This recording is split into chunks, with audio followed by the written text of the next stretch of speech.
Welcome everybody. Welcome to Feberron. This is the Beadle and Grimm's streaming game, Feberron. We are going to run an encounter called Fallen Colossus tonight. For those of you who don't know, Feberron is our, what we're calling our big sale for February of our gold Eberron box. It is now 20% off. In addition, we're also selling some very cool dragon shards. I'll kind of show you what that looks like. There's a pack of them in a cool House Tharash bag. You can check that out. We also have Eberron t-shirts. So this is Feberron, all things Eberron. If you've never played Eberron, I do highly recommend that you check it out. It's a really cool campaign. Even if the gold box is not something that you can afford, there are other ways to check out the world of Eberron. So I highly recommend that. But the Eberron box is not the only thing that we have going on right now. We've got Bill with Beadle and Grimm's on as well. Bill, tell us a little bit about our Pathfinder books. Yeah, hi everybody. And just as an aside, I want to say how excited I am for this. When we were doing the Eberron box, Matt and I were already up to our eyeballs in the Avernus box. And so I actually spent almost no time on the Eberron box at all. So it's all very new to me, and I'm really, really excited to finally be able to play in this world. So thank you, John, for doing this. But yeah, so as some of you know, we did a Kickstarter last year, our very first Kickstarter, to start our new relationship with Paizo and the Pathfinder universe, and hopefully the Starfinder universe to follow soon after. So this first Kickstarter was to launch our line of complete character chronicles, which are journals for players to keep track of their character.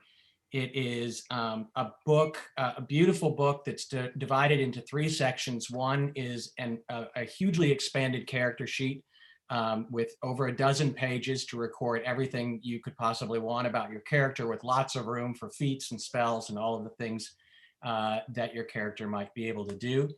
The middle section is all of the pages from the core rule book and the advanced player's guide that is specific to that character class. So the wizard character chronicle has all the pages for the wizard rules in it there for you. So you have it there at the table at a moment's notice.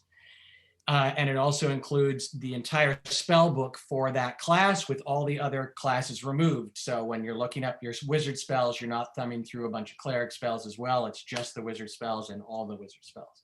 And then the last section is a really beautiful journal section with lots of original art and graph paper, and just a great way to record the history of that character. So that Kickstarter ended last year, but the crowd audience is still open, so you still can jump in there for another couple of weeks before we end it. Those items will then move to our site and be for sale on our site, but if you want to get the Kickstarter deals and the tier bundles and all those things that were offered during the Kickstarter, you got a couple more weeks to do that. So we'd love to have you join in before we close it up in a couple of weeks. All right, thanks, Bill. I want to welcome our guests, our guest players. So very excited. Hi. Matt, you're muted as hell, dude. I almost didn't want to tell him. But you saw his excitement. Can you guys kind of cutting in and out. For a second. Ooh, that's never a good sign. Yeah. Now we can. Okay. Well, lucky you. All right, good. Sorry, I was trying to be funny. It's not easy to be funny when nobody can hear you. All right. So our guest players, please introduce yourselves. Who would love to go first? I'll go first. Right. Hi, I'm Lisa Penrose. I'm the brand manager over at Dungeon Masters Guild, and I'm a game designer for Wizards of the Coast, Cold Blood Press, a bunch of places. Made my own game, Mundane Magic, and I'm excited to roll some dice in Eberron today. Woo! Yeah. I guess I'll go next. Hi, everyone. I'm Nora Ibrahim, and you can find me on multiple different streaming networks playing multiple different RPGs, such as Realmsmith, Q Times, Pixel Circus, Glass Cannon Network, yes, etc. And Nora gets extra points for finding a dinosaur rainbow background, which I would not have thought was with possible. a T-Rex. It's perfect. Yes. Awesome. Always match the merch. I love it. I guess I'll go next. I am Ember Moon. You see me every Wednesday night kicking people in faces or getting kicked in my face for WWE. But you can also find me on the Twitch Rivals After Party where I host esports stuff. You know, I'm cool, sort of, maybe. I just bring the chaos. That's what I do. Go ahead, Bill. Or I'll go. My name's Matt Lillard. Can you hear me? All right, good. My name's Matt Lillard. I'm not wearing my merch. I feel like I should be wearing our merch, but I'm wearing a hard shirt because I'm super excited to be here. I'm full of love tonight. I get to play with some of my favorites in the game.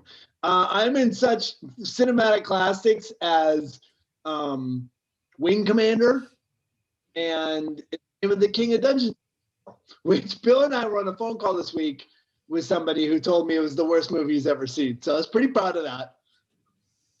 It's a horrible movie. He was excited by how awful it was, though. Like, it really meant something to him. He was very excited to share. He's like, normally I take the piss, but I'm actually serious. It's a horrible movie. You're not gonna plug Good Girls now streaming? New season? Good Girls not streaming. I'm on the show called Good Girls.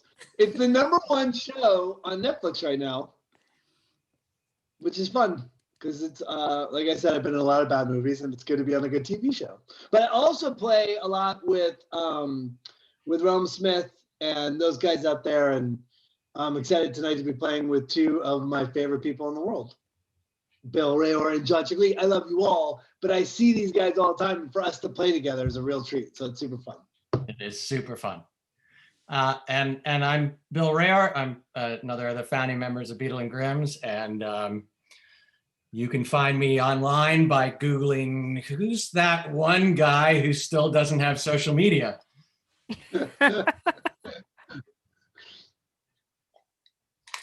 All right, great. Anyone have anything else before we jump in and get started? Excited. All Bring right. the Let's do it. I was gonna bring the chaos. I just want to say I was gonna bring the chaos. It was That's on my my job. list. That's my job. Yeah, I'm bringing but, it today. You know, I'll leave it to the You have to professionals. let our guests bring the chaos, Bill. Yeah, I no, gotta fair bring enough. it Fair enough. all the time. I'll bring That's what I do. the NUE. Ember Moon, when's the last time you really got kicked in the face? This past Wednesday night. What time is Did it? you really? Yes. So I actually wrestle every Wednesday night on USA Network for WWE and NXT. And yes, I did get kicked in my face like not even 3 days ago. I'd had a wicked bruise here. It's not as like good as some of the other ones that I get, but like, you know, battle scars. I love them. When was the last time you really kicked somebody hard in the face? You Probably kicked this them. past Wednesday night. Oh my God, I know we're doing Wednesday. We usually have our Beadle and Grimm's meeting on Wednesdays, but this week I think we're watching Ember Moon kick people in the face. Let's do it. Just play it in the background. It's great background music to hear me yell like an idiot while like actually just destroying another human being in the ring. So yeah. Oh, I cannot wait. Now I have a new fun pastime on Wednesday. We play D&D John, sorry, to do what you do in real life. That's right. Exactly. Every week. It's not like, oh, I did it once like back in 2009. Every week she punches somebody in the Every That's the week. thing. It's like we're all fantasizing. You should be like playing a cleric who's just being nice to everybody. Clerics, let's get it straight. Clerics are never fun. You're stuck at the mercy of the party who wants to go have all the fun, and you're just like, I'll just be here in the back, casting sanctuary on myself. It's the and worst, throwing right? some heals. Oh, you want a greater heal? Yeah, you really didn't check for traps before you went? What- Okay, yeah, that's What have fine. you done for me lately? Yes. All right, John. Sorry, we are distracting you. Go ahead, John. By the way, let's count all the magic that John hands out this entire game. Let's just see what happens. Let's all be surprised if John hands out any magic. Okay. No pressure, John. We will get started. So we are in the continent of Corvair. Justice, can you bring up the map? So within the continent of Corvair, Seer was a land that shone more brightly than any of the nations around it. It was a kingdom of great wealth and artistic and arcane achievements. It had these great centers of learning and these massive foundries.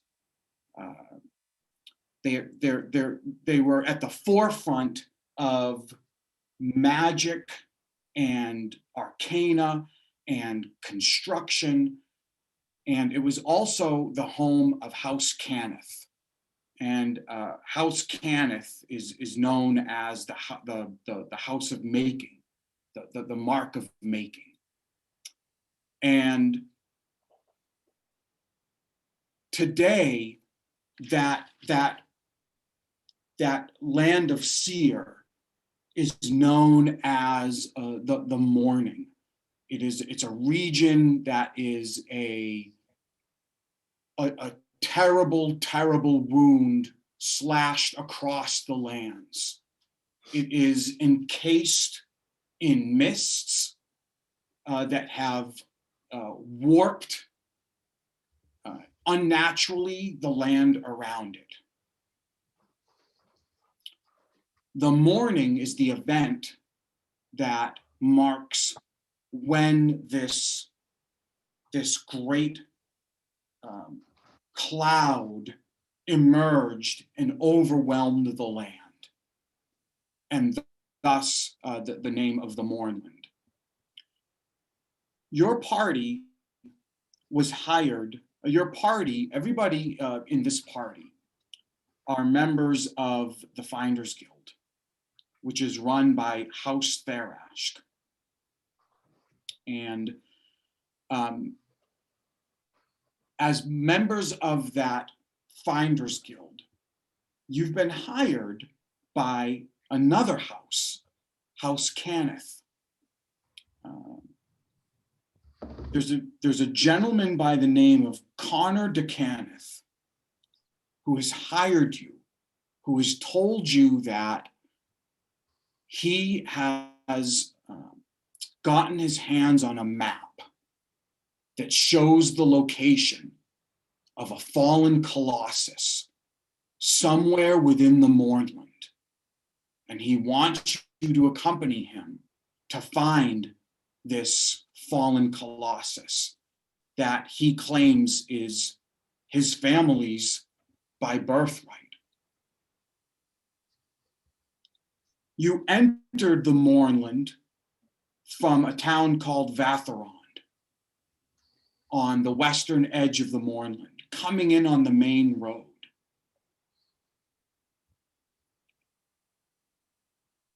Not long ago, you left the main road, and now you're in the wilds of the Mournland. Connor de Cannith is a human who wears a wide-brimmed hat, leather armors, a sword at his side, a hand crossbow, and the mark of House Cannith.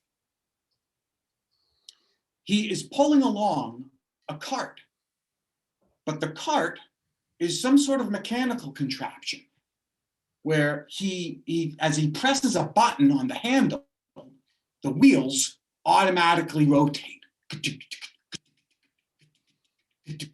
It's not pulled by any sort of animal or beast. It's pulled by him and has some sort of mechanical element to it. As you look around, indeed, this land is unnatural. It's unlike anything you've ever seen. As you walk, there are purple weeds with yellow flowers on the ends that look like faces screaming. And although the air is often very still, whenever a gentle breeze goes by, you hear those flowers moaning.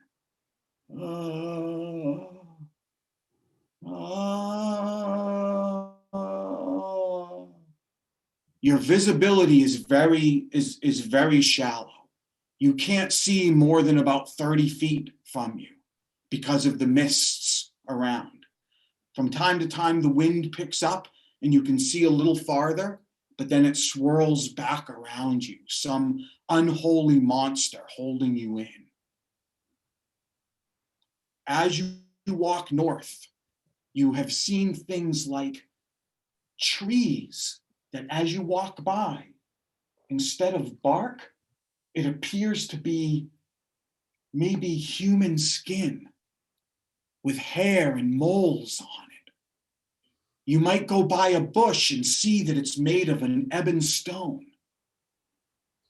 And as you are following Connor de Cannith and his cart north, why don't each of you please explain what you look like and what you're doing as you travel? How about we start with Courage? Courage is a squat and round woman with cat-like features, sort of the shape. She looks like the shape and texture of a stress ball.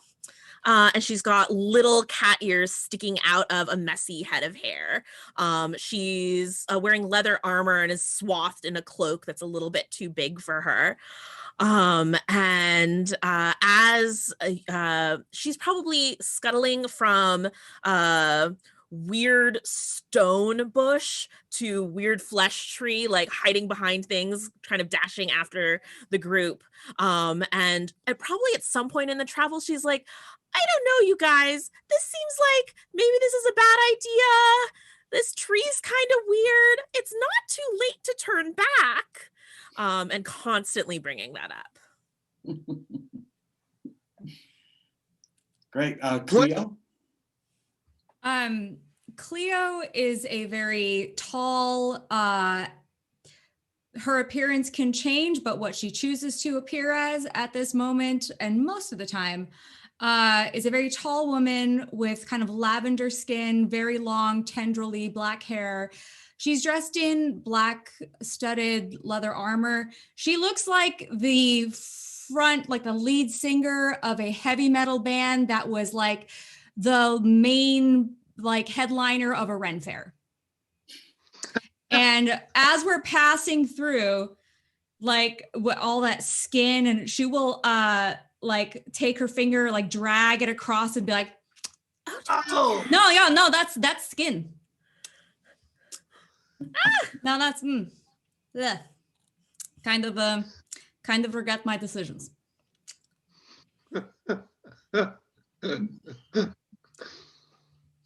All right, Lady Fluffkins.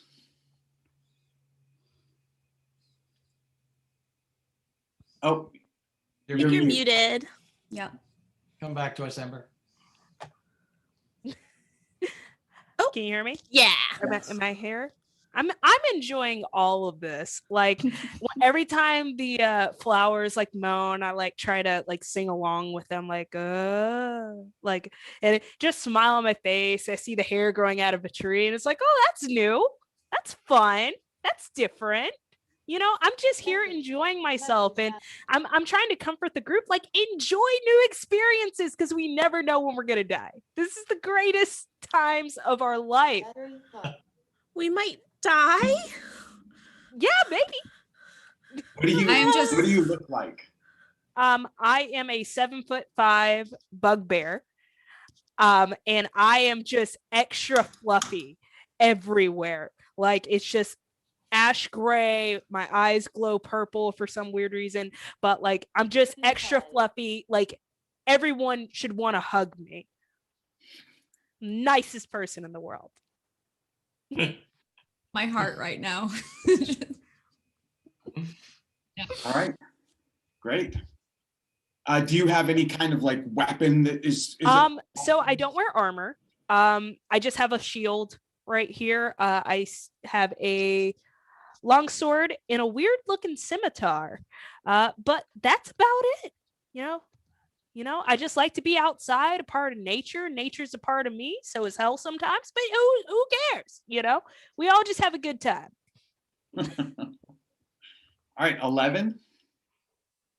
Yes, I am at this time unable to move anything on my screen because my entire screen is frozen and my mouse no longer works. So, but until that, I'm going to tell you what I look like. I'm a Warforged. His name is 11-KR93628. He's a very light. He's like 6'7". He's this if you don't know, Warforged is like a robot, and he's got like a raven head, which is like a bleached skull with like a long black raven beak, and he is constantly changing his the exterior, his camouflage.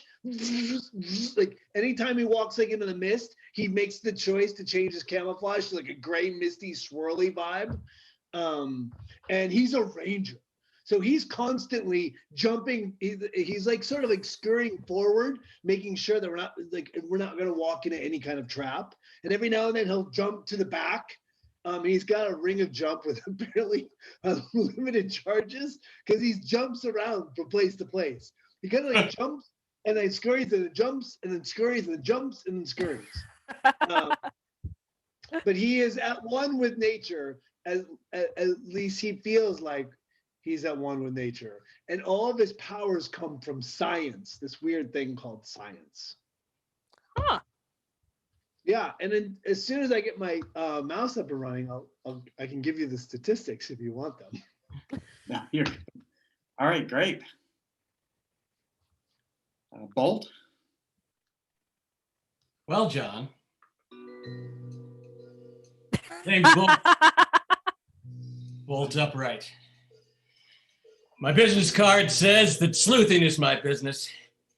My secretary says that trouble is my business. I say that business is my business and business is good. But then I look back at the business card and I see the sleuthing thing, and that seems more accurate.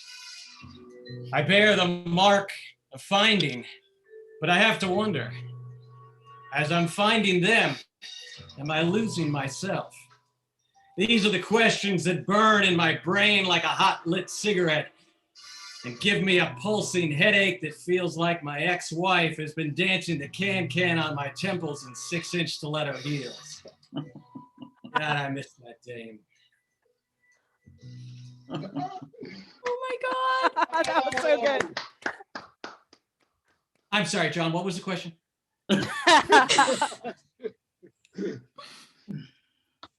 Very good. So Connor DeCanneth stops for a moment and pulls out his map and starts to look at it again. He says, I've heard that the lands here are an ever-changing landscape, but I was hoping this map would still get us there. I think I know where we're going. Hoping? A little further forward. That's fine. Perhaps you should show me the map. As a ranger, I may be of assistance to you. I'll hop over him. Boing, boing, boing. Look at him Okay. go. And as I get closer, you'll see that his camouflage changes to like the wood of this the device that he's pulling along behind him. Yeah, you notice that in his hand he has. You thought it was going to just be like a fold-out map, but it actually looks more like a journal to you, like some kind of a book. And as you peer at it, you can tell that there's a lot of like notes and journaling, and then on one page of the spread is like a makeshift map, a hand-drawn map, scribbled map. And he seems to be going back and forth between the map and the notes.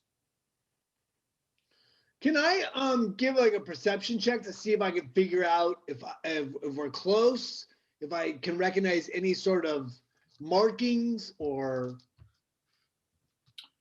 Well, why don't you give me a survival check?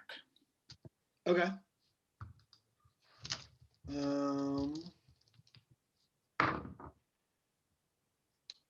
13. Boy, you really, I mean, in this area, you really feel uneasy, out of your element. You're used to the natural order of things, and nothing about this place is natural. You're not 100% sure with a quick glance at the map. Okay. So as he keeps moving forward, give me an idea of who would be in front, who would be sort of in the middle, and who thinks they would be holding up the rear. I feel like Courage might actually be brave and try to scout ahead a little bit in her scurrying sort of way. Lady Fluffykins will scout ahead with Courage as well. Yeah, I can hang back because I could, if there's any danger far ahead, it's close enough. I can handle it. I'll stay in the middle where I can keep an eye on everybody and everything. Okay. Sort of go back and forth. I mean, danger. I don't know what everyone. Yeah, I don't know why I was inspired by Bill's. But what? So, just out of curiosity, what is everyone's class? Because I just want to know where we're at in terms. If something breaks down, I'm assuming, John, we would know sort of what people's abilities are. Yeah, I mean, you've never worked together before this assignment, but you have been together for a couple of days, so you would know, surface facts about each other. Yeah. Just like I'll say amongst you at a fire 2 nights before, what can I expect from each one of you?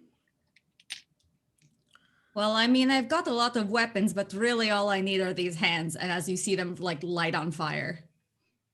Oh, okay. Courage falls backwards onto the ground as that happens. And then just her little arm just lifts up and she has like 2 daggers in her hands. Or 2 short swords, rather. Nice. Lady Fluffykins? I'm, just so in and out of focus right now. Just know that I can hide as good as the rest, despite how big I am. And just know I like to have a little fun with my prey. Copy that. Pulled upright? Well, I'm handy with tools. I'm an artificer, so I know a little bit about mechanical things like you, and that swell little cart that guy's dragging behind him. I bet I have a few ideas about that as well. That sounds lovely. I am 11 kg 9, 3742, whatever number I said. That's going to be different every time you say it, isn't it? I know. Well, I couldn't access the clicker. I could have used an artifactor with my mouse. I'll say to you, as a ranger, I am able to scout ahead. I'm able to provide small magical assistance. And in combat, I can do my fair share of damage. Okay. Good.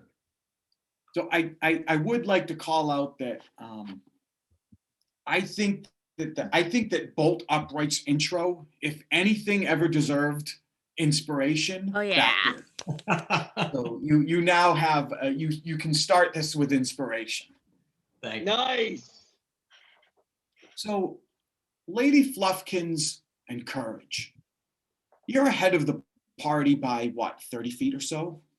Yep, and I would like to be stealthily blending in with the mist if I can. So for those of you behind, what you're seeing is these two ahead, and they come in and out of the mist. It's a little unsettling because they'll disappear for a second, and then they'll appear, and then disappear and appear. And as the two of you are scouting ahead, you hear something over the next rise. La la la la la la.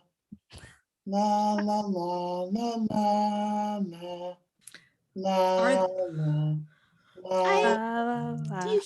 Do you hear that? Oh, you're singing along. Yeah. Okay, Oh. you hear that. I think we need to go back to the group and tell them we've got to turn this around, quit the mission. It is too dangerous. We can totally go up there and see what's going on. I feel like that is a very welcoming voice. Maybe we tell them that there's someone welcoming us with a great, cheerful song. That would be good too.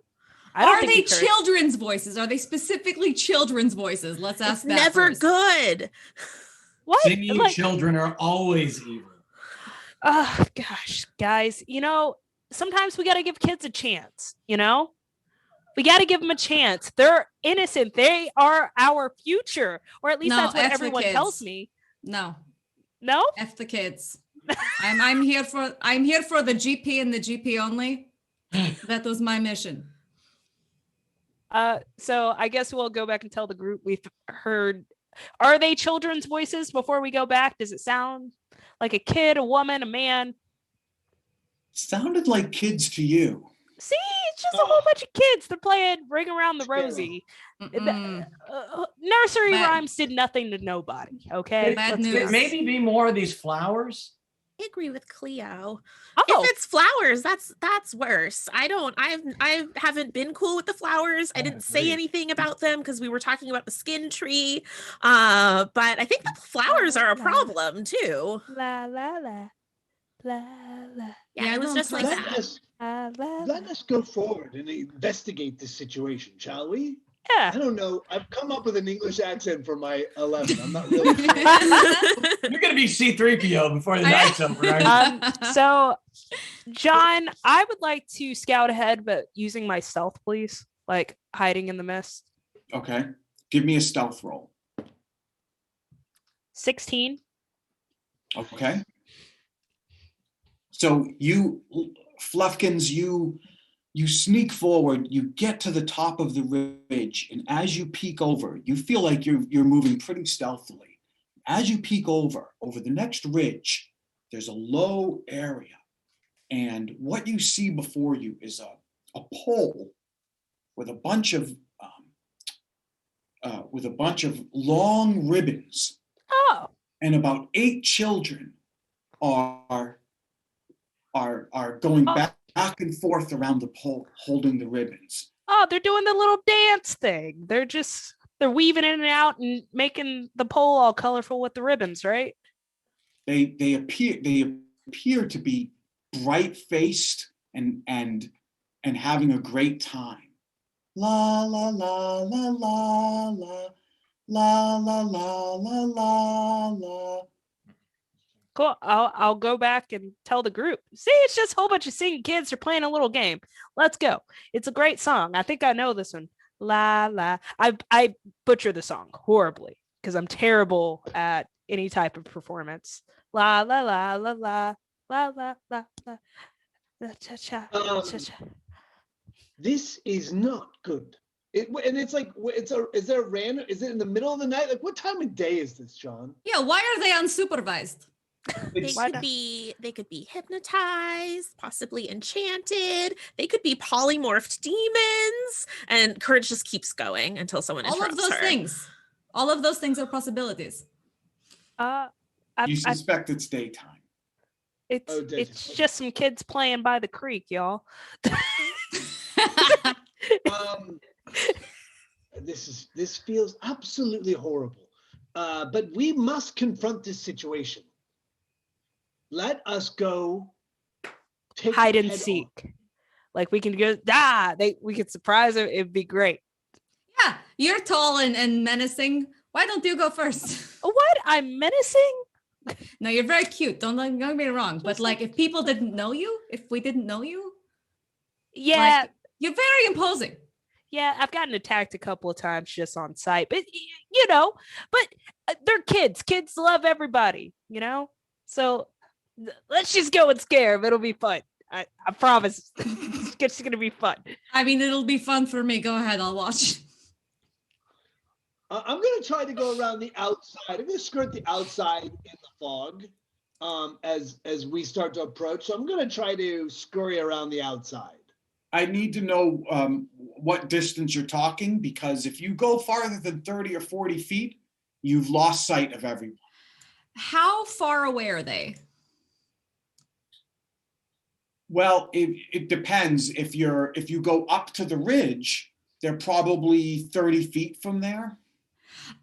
I would like to go up to the ridge, but like out of sight, but I want to use my mage hand to give one of the kids a wedgie. Ooh. This is not. That's too far. So it's one way to fight. That's the only way to find out. If he starts crying, I'll back off. Once Cleo does that, smooth as a waffle iron. Once Cleo does that, can I sneak in and grab that kid's ribbon and go around in the circle with them? We are one step at a time. They're either demons or they are kind and simple children. Let us one way to find out. Yeah. So Lady Fluffkins has returned to the group and explained what she saw. When she does that, 11 starts to skirt away from the party off to the side. In addition, Cleo starts to try to stealthily move up to the ridge again where Lady Fluffkins was. Is everyone else staying behind, or is anyone attempting to go with her? I'm going to attempt to go with Cleo. Okay. Quiet. I guess I'll go with 11 then. Okay. Since he went on the opposite side. Okay. Courage is standing on the ridge, like looking back and forth, just like, don't split the party. And then I think she's going to trip and like fall down the edge, following in Cleo and Bolt's direction, not on purpose. So Cleo, as you reach the landing, you hear the song for the first time, and as you take in the scene, it occurs to you as you hear the song that this was a song from your childhood that you thought that you had long forgotten. But as you hear it, waves of memory come flashing back to you of times in your childhood where you had sung this song. And you didn't think anybody else knew this song. You thought that you and your family and friends had made it up. But as you're watching, you hear it. La, da, da, da, dee, dee. And you start to do your mage hand. And as your mage hand approaches the children, the closest girl, as she's going by and tries to grab it, it doesn't seem to be able to grab anything. And just as you're doing that, and the other, and Fluffkins and 11 are circling around on the other side, all of you see the same thing. The kids stop and they look up. And as they do, a massive wall of smoke and fog that appears to be about 1,000 feet high starts barreling in their direction. Within the fog, you see a million screaming, agonized faces as the fog swoops in. And as the children look up, their faces go white. Some of them start to scream. And just as the wall is about to descend on them and touch them, the whole scene breaks apart. And now, instead of children around a pole, you see the pole. You see the cloth hanging limply, and dancing around the pole, you see glowing orbs of light.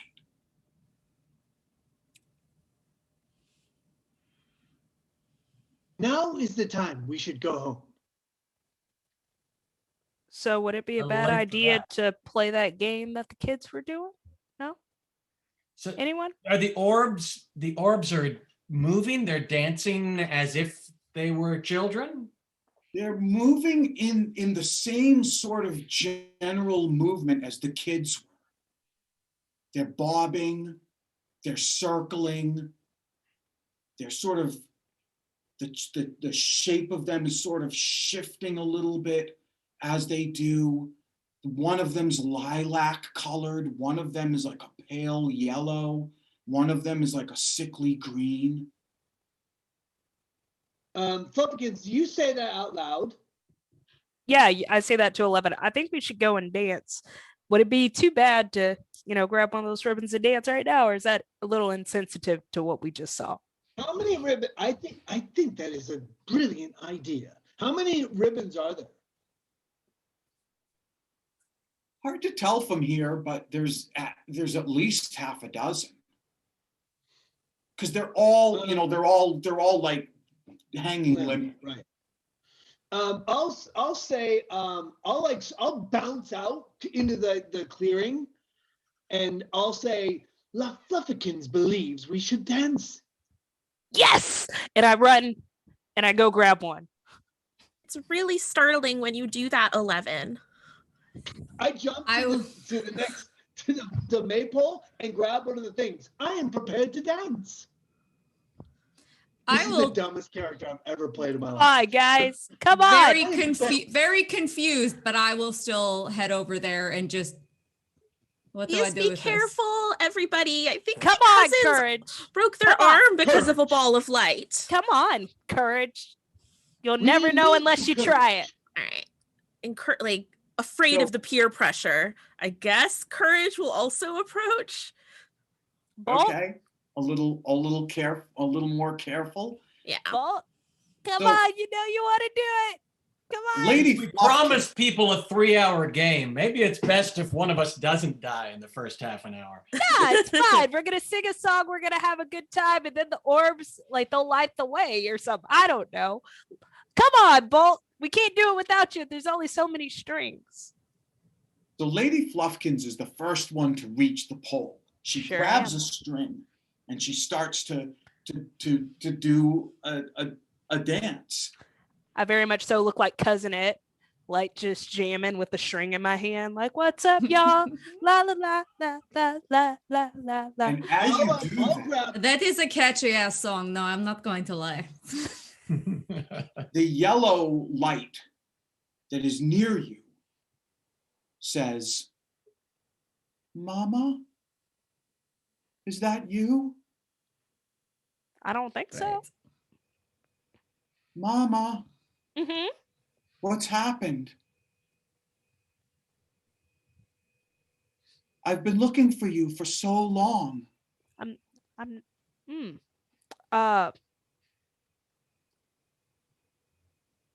Does anyone else see this happening right here? We all see it, John. You hear it, yes. Talking balls of light seems bad. I hear mom and I'm just like, not it. Well, I can be your mother. 11. I guess. You're close too, and you hear another one of the lights say, "Papa, where am I?" It's physically impossible, my poor ball of light. I'll grab the maypole thing and I'll start to move around Lady Fluffykins in the same sort of pattern they were doing before, going around the maypole. Okay. The green light that was talking to you starts to follow you. Ooh, Come, little one. Come. Let I us will- free you. I'll follow 11's lead to the best of my ability. Is that you? Is that you, Papa? I am not Is a are you here with me? I've waited so long. I am prepared to free you, young ball of light. I am here for you. Free me? Free me of what? You have passed into the other land. You are no longer alive. You are dead. Oh, I wouldn't have. Roll initiative. I wouldn't have told him that so quick. Oh no, I'm enjoying I it. was trying to free him.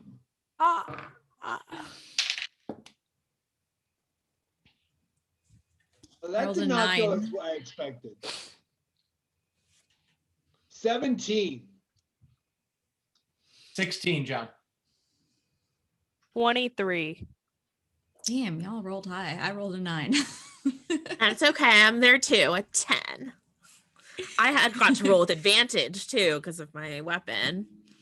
Rolled 2 7s. Okay. So as that light next to 11 screams in horror and anger, Lady Fluffkins, the light next to you says, Mama, what was that? What's happening? Nothing, baby. Nothing. What happened to you, sweetie? Where have you been? I've missed you. I've missed you too. Is it time for us to go home? Yep. You want to give me a deception.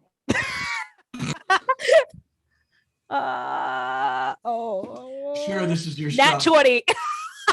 Oh! But it's 22. But it's nat 20. Wow, a natural 20. Nat 20. Yes. The light says, I've waited so long for you. Thank you. Thank you. And it dissipates.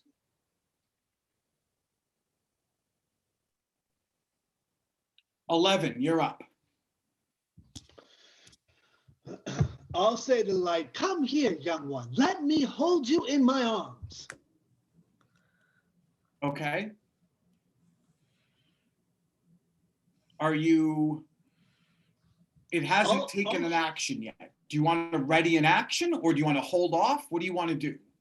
I'll hold a flail attack. Okay. Okay. But I'm gonna lean into this. Come, my little one. Let me hold you, ball of light. I will make it all better. I am 11. I am here to love you. Oh, so Bolt, you're up. You see an orb of light speaking with 11. The one that was near Lady Fluffkins has disappeared, and there is another one that is hovering next to Cleo.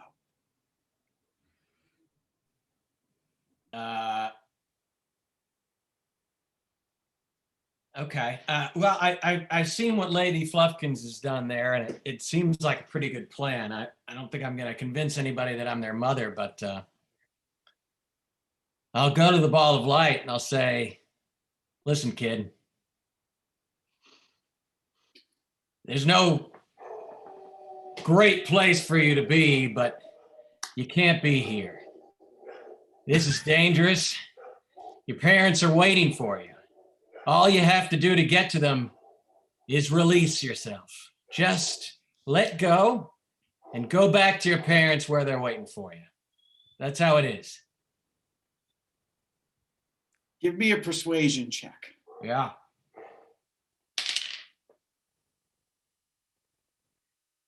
It's like a natural 20, but without the 0.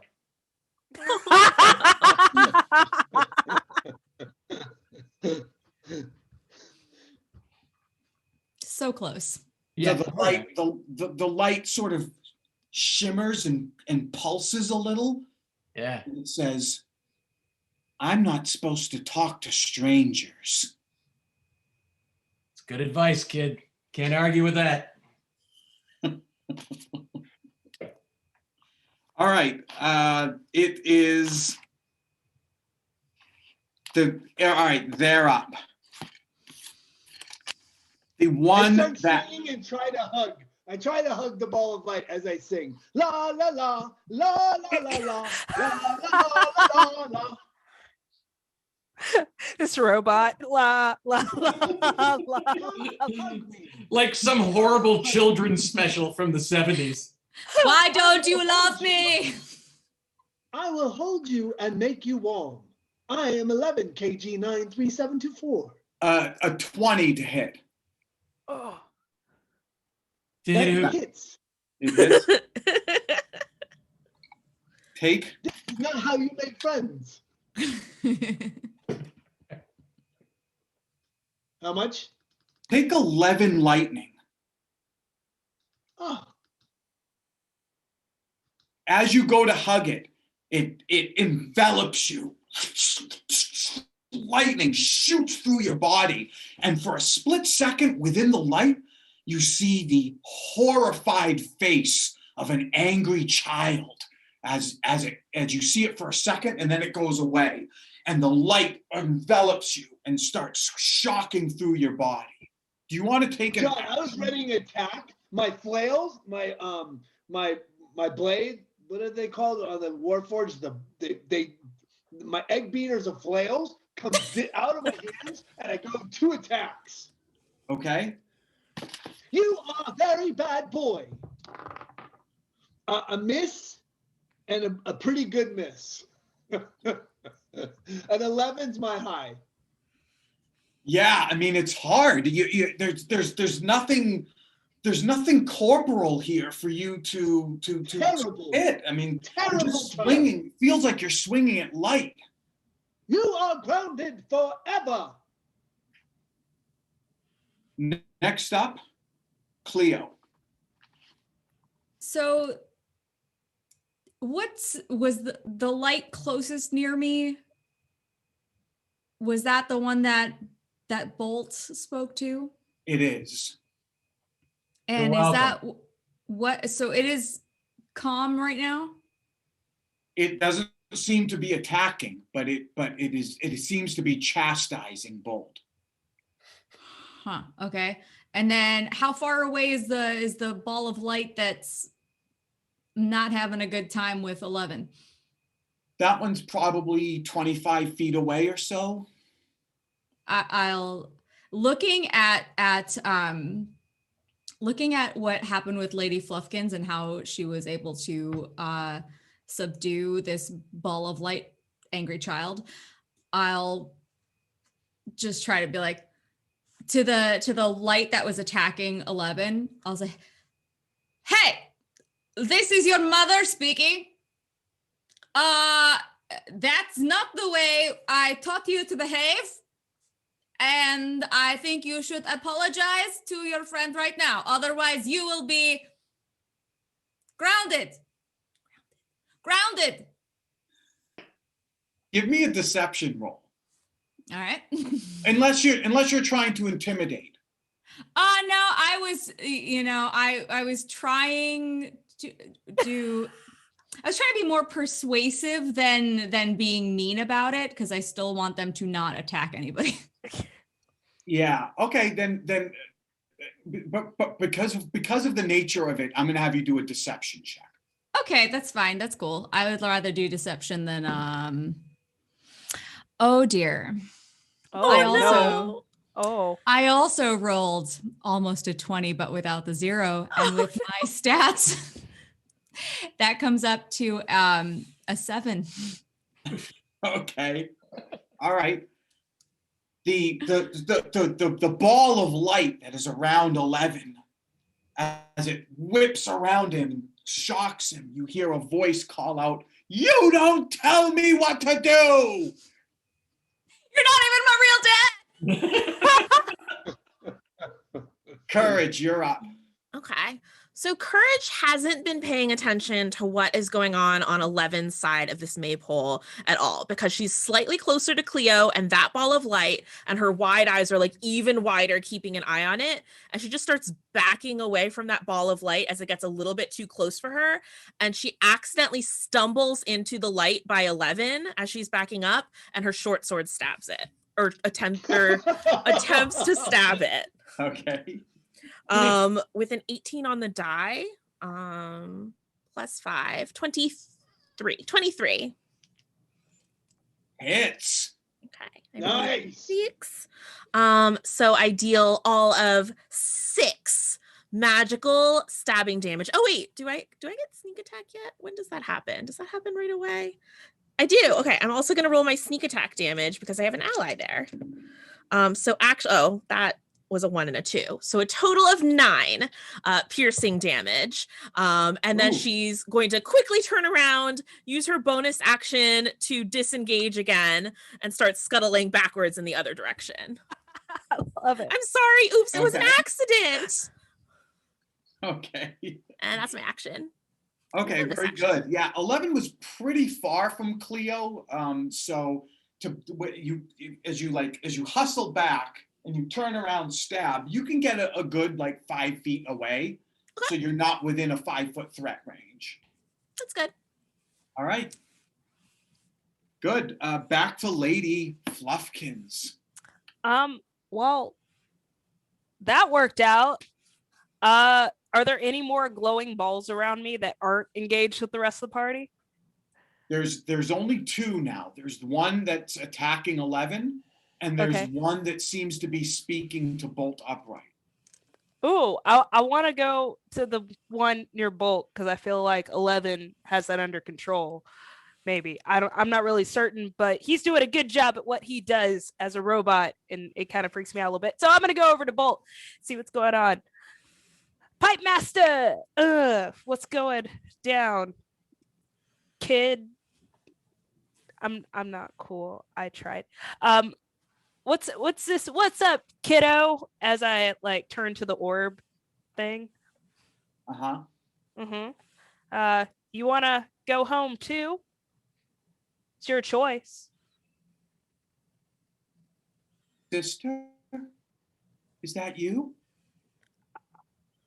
Yeah, totally me. Miss you. Giving the noogies and stuff. Give me a deception check. 19 plus 2, 20. Nice. This dice You has never roll for rolled well for everybody. me, y'all. Never. So the ball of light that was angrily dealing with Bolt Upright now is turned in your direction and is hovering near you and listening.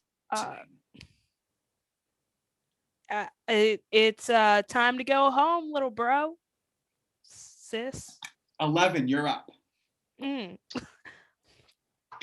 I am not the fact that this bolt of lightning is hurting me. I got a 20, a dirty 20. Hits. Nice. Nice. Take 9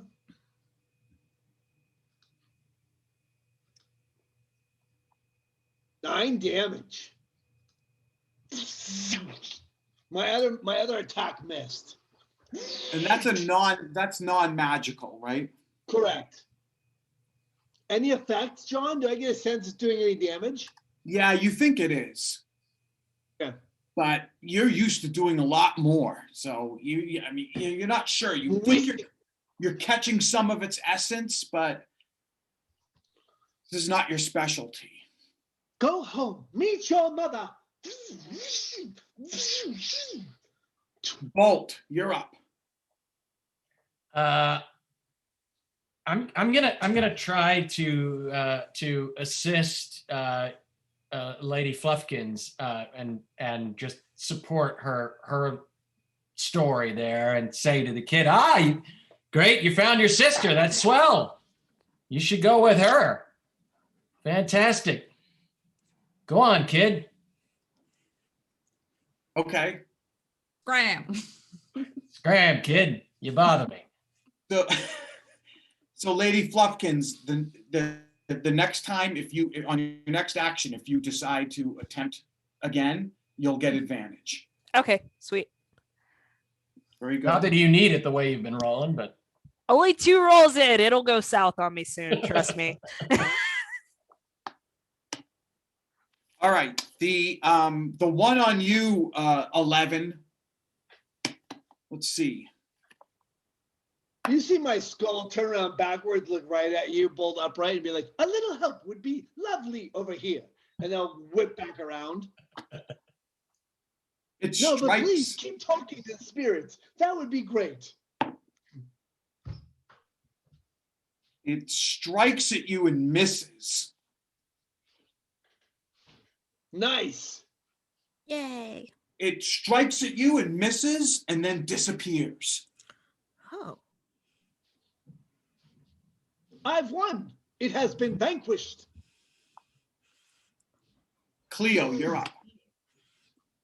I just had enough at this point. Like, I was not hired to be a babysitter, and the closest orb of light, I'm just gonna Eldritch Blast it. Just can't be bothered. So the one that Lady Fluffkins is talking to, you want to blast Sure, that? closest one, fine. Oh, no, not Just, mine. Not mine. Okay, that's the only one you see. the only one left. Yeah. Done. I rolled a nat 20 on that. Oh no. Oh. Oh my God. All right. This is, oh man. Oh, these Okay. poor children. So that's 11 points of damage. Do you do the thing where you double it if it's a crit? I do. What kind of damage is that? It's force damage. Okay. So that will be 11. Oh, no, I was not using. Stop it, D&D Beyond. So yeah, it is 11 points of force damage. Okay. Whoa. Which is double 22.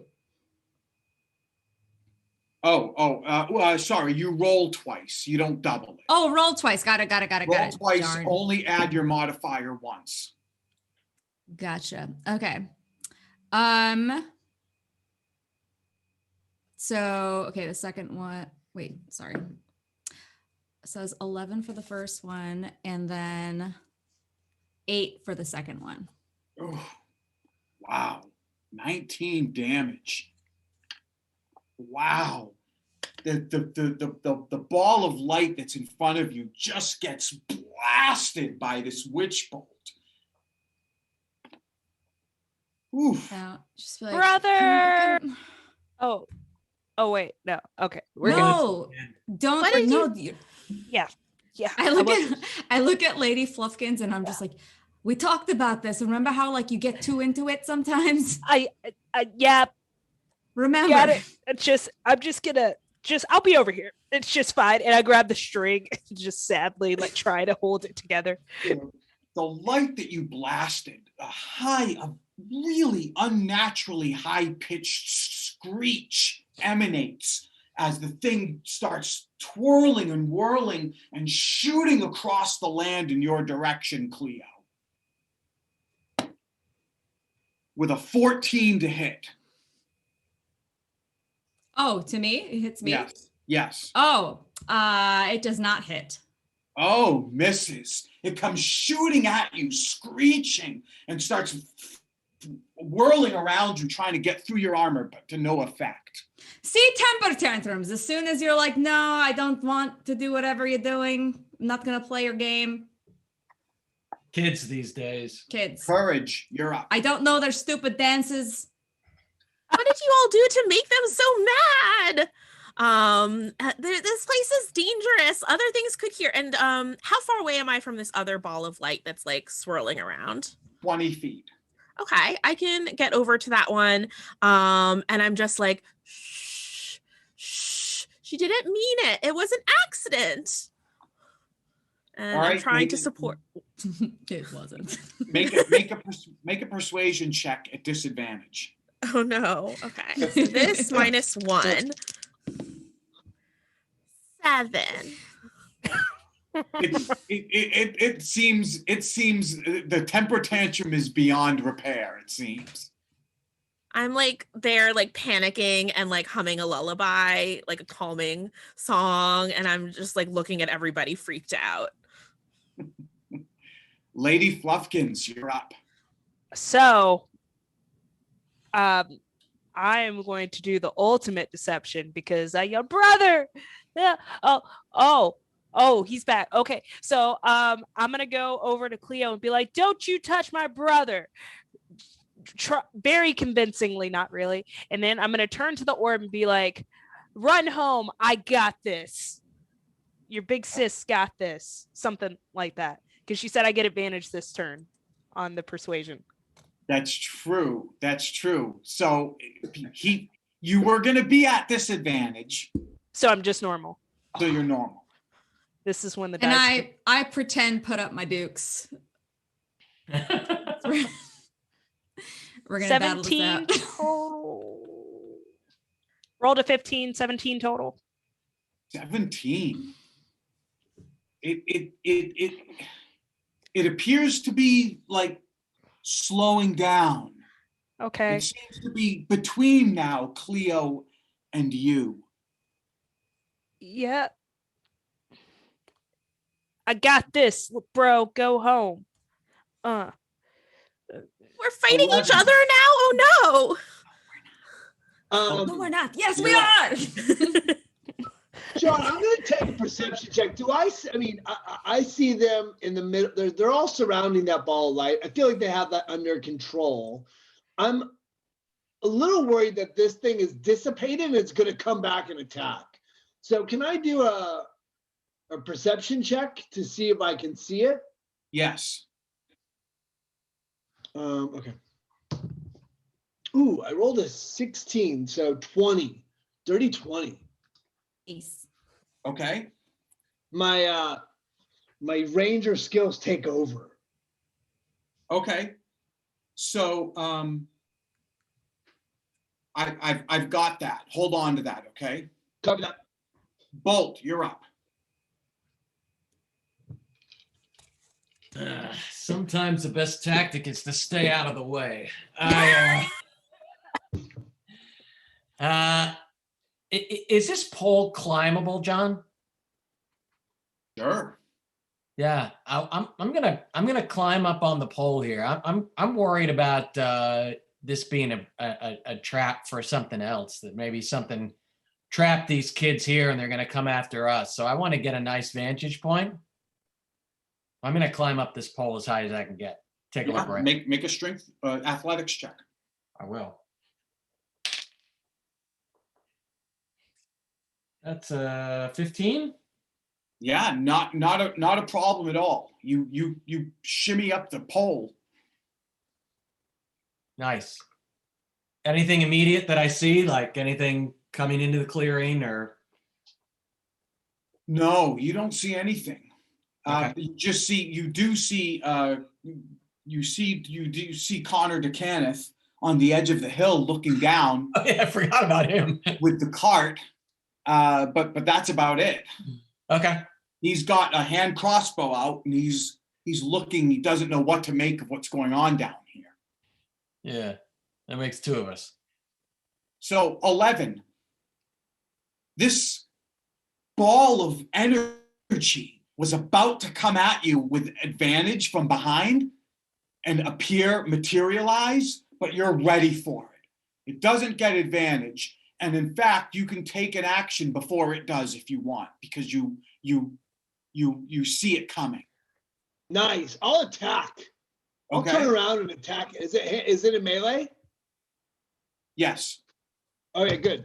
Oh, dang. 13. Oh, missed. Right through it. Missed. And it comes at you now with a poor miss. Ah! It has returned. It has returned. all around you. I'll kill you for leaving me. Abandonment issues, am I right? Cleo, you're up. Oh, actually, no, yeah, Cleo, you're up. It looks like the one is between you and Lady Fluffkins now. I'm gonna, so is it within 10 feet of me? It's within 5 feet of you. Okay, I'm just gonna like lift up one of my arms and just poison spray out my out my armpit at this kid. All right, it looks like it was waiting to see if you were going to do something, and as you take an action, it attacks. Oh crap! All right. with a 19 to hit. That hits. That hits. Take 13 lightning damage. I am resistant to lightning damage. So you take 6. All right. So it hits you, but is it your ring? It's my ring. Yeah, your ring absorbs some of the damage, but it can't absorb all of it. But yeah, cackle menacingly as this lightning shoots through me. You stupid kid! As I go to poison spray him through my armpit.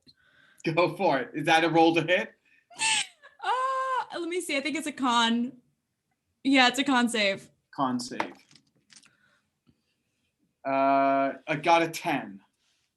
Oh, it will take some poison damage. It'll take. Oh, whoops! I've rolled the wrong thing. Roll die. Wrong. Blah blah blah. Wrong die. It will take 6 points of poison damage. And as a bonus action, so you know how like where your scapula, where sometimes certain creatures might have wings. Yeah. You see 2 tentacles arise out, and one of those tentacles will just bitch slap this kid. Let me see what that damage is. Hang on a second. What is that? I want to play this character. That is a fathomless warlock feature, like the new thing that I took. That is called Tentacles of the Deep. So let me see. I had a roll to hit for that. Does 13 hit? It misses. But it looks cool. That's all that matters. Awesome. It does. Darn. Is that it? Yeah, that's it. That's all I got. All right. Very good. Lady Fluffkins. I got skeeved. Oh, did I miss you, Courage? Yeah, oh, it's I my did. turn. Yes, you're up. Courage is just going to say, this is okay. Everybody calm down. This is a misunderstanding. We don't have to fight. Look, weapons. We're not using our weapons. And I throw my dagger behind me, maybe into the other creature that is by 11. 11s? Okay. Yeah. Finally, 13 plus 5 is 18. Nice. Just and then, mechanically, I'm going to use sneak attack, but I feel like I threw it backwards with such force. And it's 8 plus 4, 12 points of piercing damage. It just missed. Magical pierce. Oh, darn. Boom. 18? Jeez. 18. Okay. I just assumed I hit at 18. Now I'm more scared. Yeah, no, just missed. Anything But I else? appreciate the assistance. Finally, someone in this group is here to help. I guess Stay up on top of the pole. I guess. Wait, hold on. Is 2-weapon fighting? Can that be ranged as well? 2-weapon fighting. No, it's melee only. Nope, that's it. Okay. All right. Now, Lady Fluffkins, you're up. Oh man. Well, this didn't work out the way I was planning on. Boy, go home. I said, look, do you want Ma to get us both in trouble? Go home. Because we had this rule when we were kids that if you get your butt beat and then I got to get my butt beat, so I don't want to take that for you. So you go home. Now, let me handle this as I like karate chop the air. Go ahead, roll the hit. Oh, I'm going persuasion. I'm still trying to get. You're still. Oh, okay. Deception. Okay. I'm still going. We might want to have a discussion about plans at some point.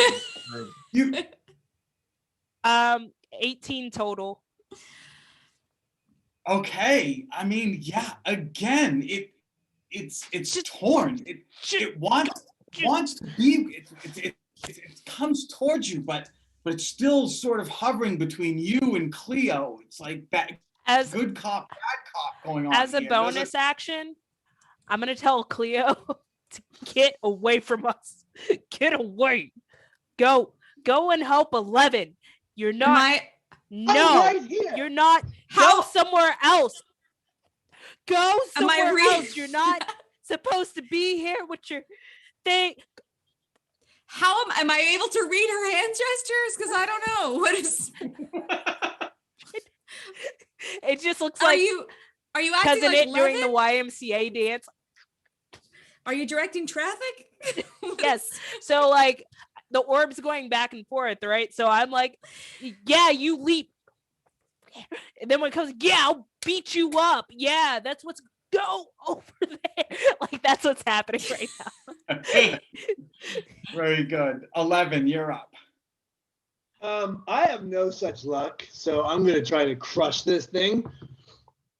Okay. I missed terribly again, and I'll say to Bolt, now is the time to add assistance. Right now, right here. And as I'm whirling this thing, I had 2 attacks. Sorry. 21. Hits. Nice. Take D8 plus 3 is 5, and I also have colossal or the colossal killer, so another D8. 11 total, John. It dissipates. Yes.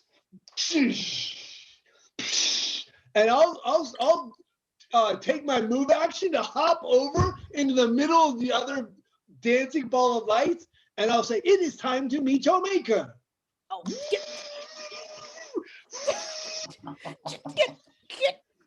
no, go away. Yes. Go away. Bolt, you're up. Time to go home to your maker. As I jump up and jump right in the middle of it. I am here for you, Fluffkins. I will make this better. No, just. Bolt, That's it, you're John. up. Yeah, John, I am fully expecting that orb that just dissipated to come back again. It looked pretty similar to the last time it went out, right? Yeah. Yeah, I'm holding. I'm going to use my bonus action to create an Eldritch Cannon. I'm not like I don't have the money to actually have one of these things that people call guns, but I've heard about them. So I'm going to create it sort of in the closest facsimile to what I think a gun might look like. Okay. And just have it ready, and I'm just holding and waiting for this thing to show up again. Okay. All right. Very good. All right. It looks like this thing is again stuck between Lady Fluffkins, Cleo, and now 11, and it is holding. Cleo, you're up. Oh. Cleo's going to Eldritch Blast this thing. All right. It attacks you before you can. It was holding, so it streaks out and attacks when you try to do something aggressive towards it. It's fair. And come. with a 14. Does not hit. Missed. And now he's gonna taste my Eldritch Blast. And that's a 24 to hit. Oh, hits.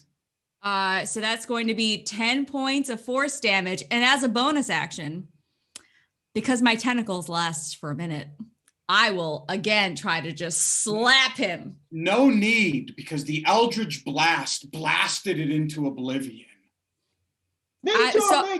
So instead of slapping him, my tentacles will be like karate chop, bam. Because for flavor, because I can't little tentacle dance. couldn't hit him. Just little tentacle dance. Nice. All right. Very And good. I'll bring the tentacles around. Okay. What were we doing now? What were we doing before we did this? You have tentacles? You need to disclose that, I think. Oh, okay then. Heads up, tentacles. I just walk away. Like I just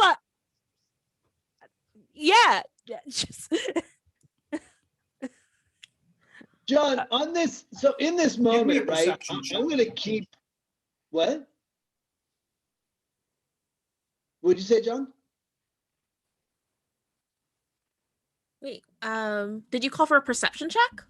From Bolt, yes. Oh, from Oh, Bolt. Yeah. Gotcha. That's a 16. Bolt, you from your top vantage point, you see something like shining in the dirt, a little ways off from the pole. How big does it look? Small. Small. That reminds me, I'm gonna go pick up my dagger. All right. Well, if it doesn't seem like anything's reappearing, then I'll head over to check it out. Okay. You hop down, and as you bend over, you see sort of half buried in the dirt.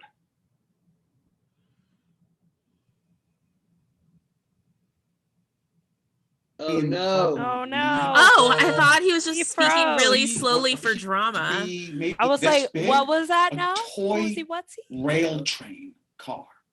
Oh. Hold on, John. You froze up for a sec. Can you repeat Yeah. that? Yeah, you find a toy rail train car. All right.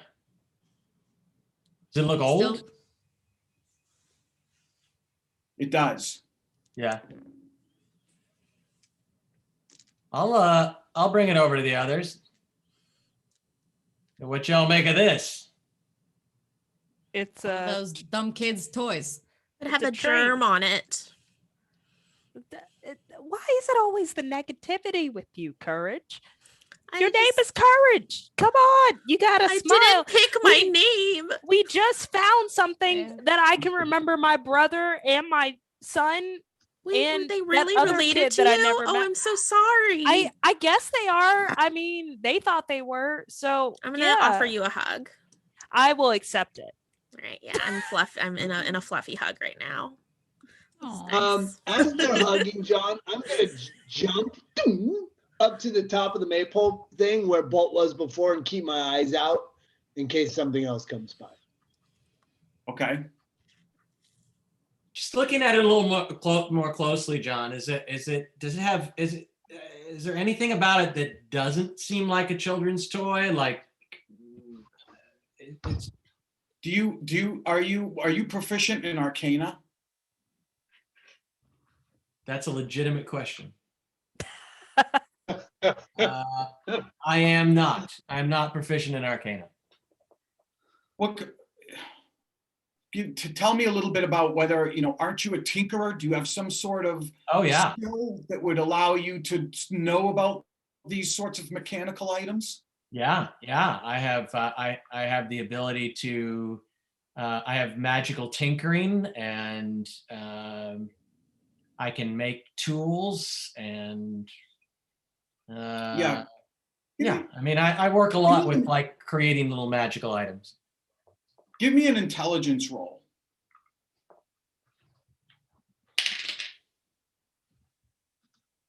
16. Oh, you believe you've seen something like this before. Oh, yeah? You believe that this has some magical elements to it, and that whoever holds it is able to move 5 feet faster than normal. A magical item. He gave away magic. Oh yeah, we're supposed to. Yay! Hey. God, you're doing so good. Positive reinforcement. The over-under was 1, so at this point, it's a push. You know what? I don't know why we're cheering for this because 3 kids just lost their lives in a tragic ribbon dancing event here. And I feel like I was related to 2 of them. Just... Well, I'm looking around for what's Connor doing amongst all of this. He's doing what all great NPCs do, cowering on the border. He is now rolling the cart slowly forward.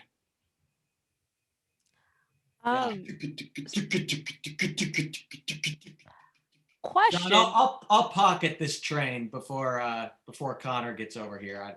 I don't need. All right, one more note on that, Bolt. Yeah. You feel like that maybe it's possible that if you worked on this toy, there might be some other magics that you might unlock. John, I think we need to run a solo adventure where it's just me and the train. Question, friends. Did anyone know that catchy tune? Like, yeah, did we all Do hear anybody the same recognize it? song? I access my my recorder, which is playing at all times, and I play it back for everyone. La la la la la la la la la la la. Really This unnerving. song. I mean, none of you recognize it. Only Cleo did. Only Listen, Cleo I don't recognizes know what the it. kids listen to these days. All right. Oh, I can play it again if you like. I pull it. Please do not. No, please don't. Yeah, we're swell, kid. la la la la la. Do you think anything hurt us? Did we make a lot of noise there? The ghost kids did a lot of screaming. Well, that's because you guys weren't related to them. They didn't scream at me. Courage, give me a perception check. Yay. So good. 21. Oh, from your vantage point now, you also see something in the grass. Oh. Oh gosh. Everyone stay really still. And I'm going to tiptoe towards it. Okay. You look down in the grass and your heart sort of jumps up into your throat because in the grass you see the owl bear stuffy that was your prized toy as a child lying in the grass. What? Mine? Yes.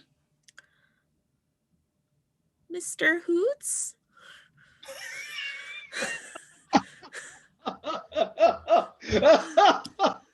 Mr. Hoots is here. Oh, yes, it is.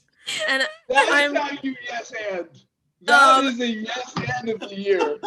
and Oh my I cast my my arcane trickster mage hand, which I guess can be invisible, and Mr. Hoots just kind of like floats up. I don't want to touch it because germs. Okay. That's got to be inspiration right there. Yeah. Mr. Hoots? Oh, okay, so it is floating in front of you, and you feel oddly compelled to clutch it. Okay. I'm like, well, normally I wouldn't because germs, but I mean, they would be my germs, right? And why is it even here? And do you think? And I would like to hold it. Okay. Upon grabbing it, you feel a sense of warmth and comfort overwhelm you as you clutch your Mr. Hoots. And you can tell by clutching it that you will have advantage on fear saves going forward. Aw, yay. Oh, nice. Whenever you clutch your Mr. Hoots. Oh, and like I just kind of calm down and my breathing slows. And I'm just like, okay, well, we're next, everybody. I immediately start looking in the dirt for something from my mechanic. I jump up, go down to the ground, and immediately start searching in the dirt. This is a What are you this is a doing? great spot for a break. So, Justice, why don't we take 5 minutes? All right. Thank you, everyone. We'll be back. Yeah, we'll be back in a few. Thank you, everybody. Hi, everybody. I'm George. And I'm Bob. And I'm George. And we're the shipping goblins from Beadle and Grimm. And today, we're selling the nameless thing in the cellar. Stop it. Today, we're here to sell It creeps. It crawls. It whispers. Shut up, George. We can't sell the nameless thing in the cellar. Why not? Well, for one thing, it has no name, which is a marketing challenge. Ask the Supreme Marketing Goblin. Fair point. And it's gotta stay in the cellar because it's horrible and murderous. Well, too late for that. What? Yep. It's been whispering to me every night for weeks now, down deep in my dreams. And I finally obeyed. Popped open the door this morning. Popped? Yep, pop. Out it went. Could be anywhere now, Bob. And it whispered wonderful, terrifying things. Most about killing you. Now for sale. Nameless thing in the cellar. Murdering comes free.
7.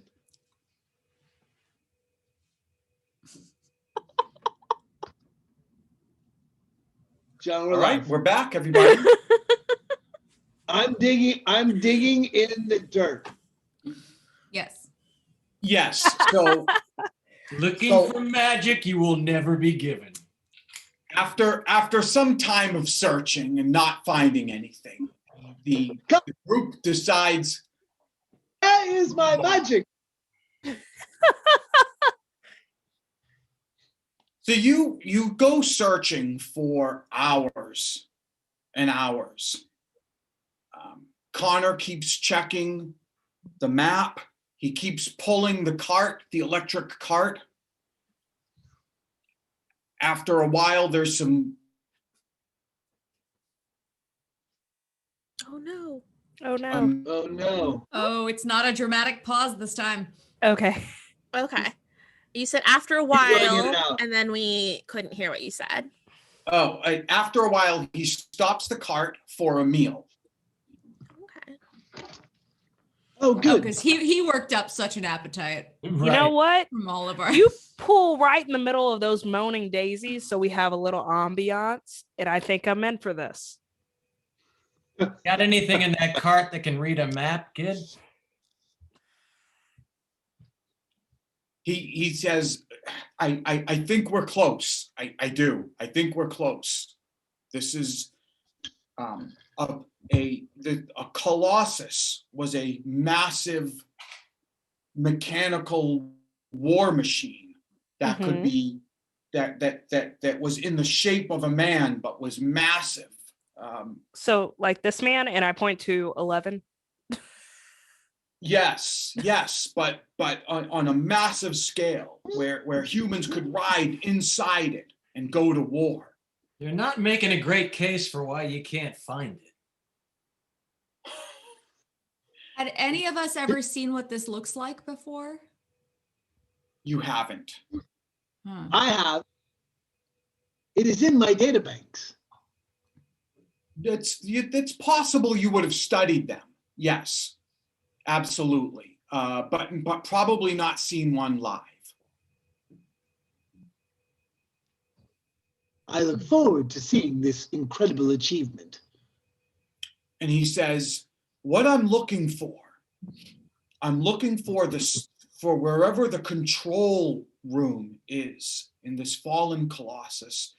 I'm looking for what's called a docent network. It should be some sort of control panel that is powered by dragon shard crystals that allows someone to control the Warforged. The 11? Or the thing? The giant Colossus. Okay. John, do I know about dragon shards? Yes, those are pretty common knowledge. Yes, dragon shards are highly sought after. A lot of trading companies search for dragon shards. They have magical properties, and they're highly they're quite common in this world, in this continent. John, as we stop to have lunch, I'm going to take like a post to take watch. And as I do, I'm going to be looking for a woodland animal. And as soon as I find something that's not moaning or bloody or covered in human flesh, I'm going to try to approach it and cast Speak with Animal. Okay.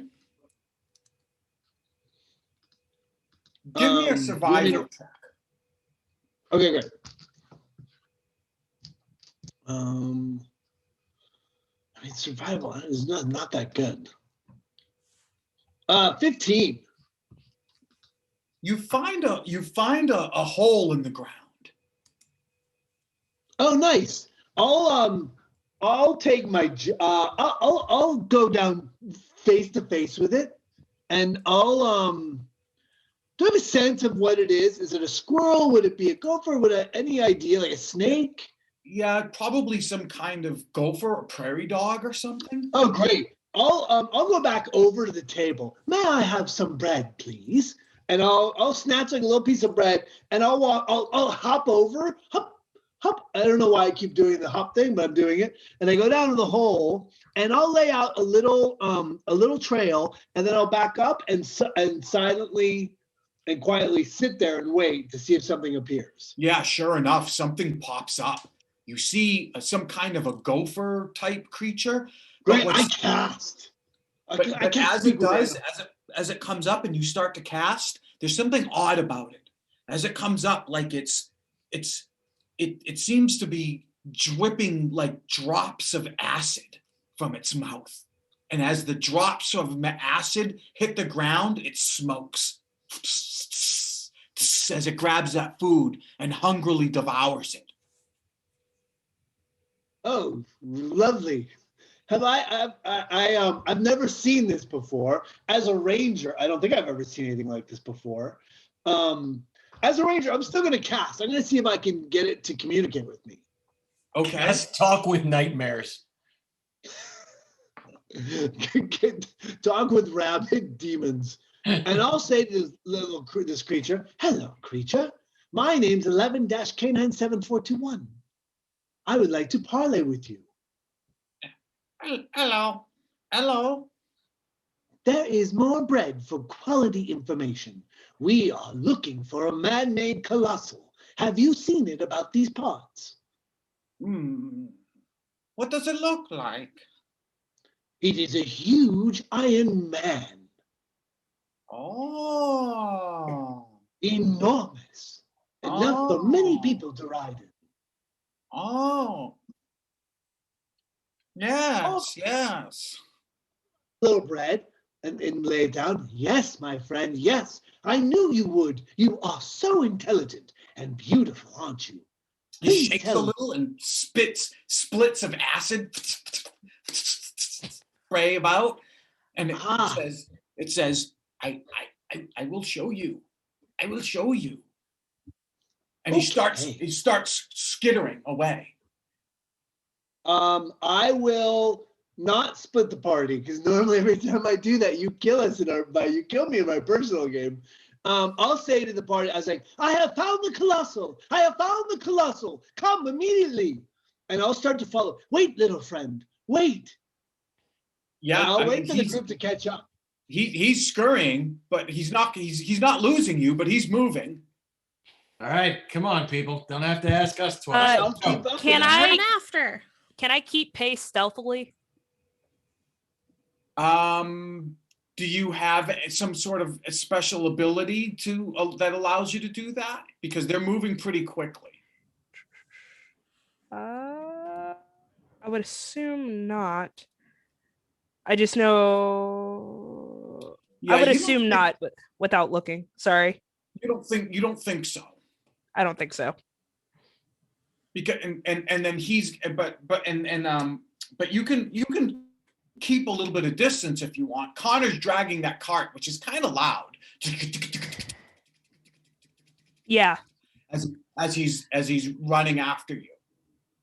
I'll keep my distance from the group and just keep an eye out on Connor as well. I'm bouncing as I go. Yeah. 11, as you jump and bounce across the lands,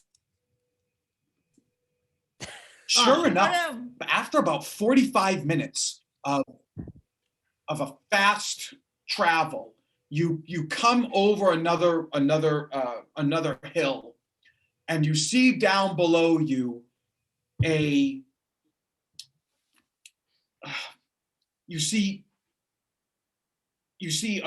colossal warforge that's half buried in the earth. You see a head, you see a chest, and you see an arm. And growing all around it are these or these bizarre, like, purple weeds, but in this area, they've almost turned like black. They're much darker purple. They're almost black now, and flittering around, you see like green butterflies all around. I'll say to my little friend, who I have named Eddie, Eddie, what are the purple flowers and the butterflies? Are they dangerous? Are they acidic like you? They've never bothered me. They look terrifying. Actually, you know what? Let me correct myself. I think that while he could have led you here, I doubt your speaking is still going on. Oh, that's a good point. It's for sure dead. Okay, good. So once he shows you it, he pops up and then, waits expectantly for another piece of bread. And then absolutely. Once receiving it, he skitters away. I bow deep from the waist. Thank you for your service, little Eddie. Go. We found that one. We found it. We found it. He starts rushing towards it. My man. No. I want to grab him by the scruff of the neck, like, this ain't how things go, my man.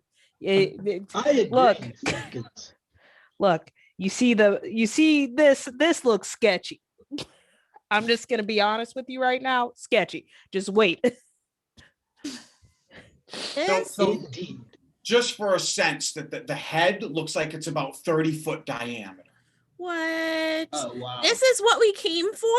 This is too big of a thing to look for. I think we should just turn around now. We found it. Good job, everybody. Mission accomplished. Bye. And I start turning and walking, and then I stop and look behind me. Courage. Hug your owlbear. No. We must get inside. We must find a way. In it? Look, Connor. Yeah, I'm gonna be honest with you. Control panel. If you want to go down there and die real quick, power to you. And I'll save you after you're dead. But, let's just be smart about this. This has been here a while. And that map and the journal thing that you have doesn't quite seem like it's time stamped. So I'm just going to say, let's be cautious. Yeah, I'll say, I agree. John, I'll ask Connor, I was like, do you know what those purple flowers are? And what about the butterflies? Are they in your journal? No. This journal was written before the Mournland. And the Mournland is like a horrific event that happened to poison the land. Right? I mean, as a ranger, John, I have a sense of that, right? Like, this land is poisoned. And looking at that deep purple and those green butterflies, that's got to reek of something bad. Can I take a nature check? Sure. I mean, poison's a strong word. I would say alter. It is. Alter. It could be worse. Alter. They could be singing that song. Oh, this one? La la. We made the rule. No more singing that song in the group. La la la la. Hold on. Let me get my little kid voice. La la la la la. She learned the dance too. Dynamic at all. What? How'd she learn the dance so fast? Not us two. Group hug again. I'm a quick learner. I reach out my arms to try to hug everyone to bring us together. We must work as a team, united as one. I hug. This I accept the hug. In nature exists. I have a list of 18, John. So you can tell that these, if not for the color, the actual plants themselves and the butterflies, they look like animals that you would recognize. But the color itself is unnatural to you. That's bad. These are unnatural. There are at least 56 different ways you can die by butterfly. I don't think this bodes well. Could you list all of those? You can die by poison butterfly. They could eat your eyeballs. Choking on butterflies. Let us not dig into the list of possible things of horrible consequence. Let us think on the positive side. Maybe they won't kill us and something else will later. Yeah, but Maybe these we like need a plan.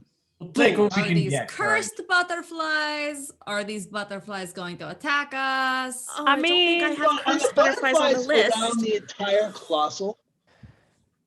They're flittering around this whole area. Is there a way to sneak closer without encountering the flowers or the butterflies? The butterflies, yes, probably. Like you could avoid the butterflies. They're not that thick. The weeds and the whole area is choked with these weeds, so you don't think so. 11, do you have a net attachment? I do not have a net attachment. I have Guys- a javelin, and with that, a javelin kind of shoots out of his arm and locks into place. Guys, I got a much simpler explanation for this, all right? Okay, Fire. let's hear it. Ah, Burning hands. Yes, I like this idea. Burn the weeds. Problem solved. I do. What do I got? What do I got here? No, not that. Oh, I thought I I had stop that. you from looking at your character sheet. Cleo, let us approach first the plants before we go burning nature. You can. I'll wait here. Oh, well, you have a I really hop good. forward. You were able I to talk hop to the forward. kids. Now I hop you're gonna forward. step back from talking to the plants. Fine. I do 3 hops and I turn around and I come. Let us investigate. Kids are natural. He said those plants aren't. Those I would children like were far to- from natural. Just as a side note, I would like to point.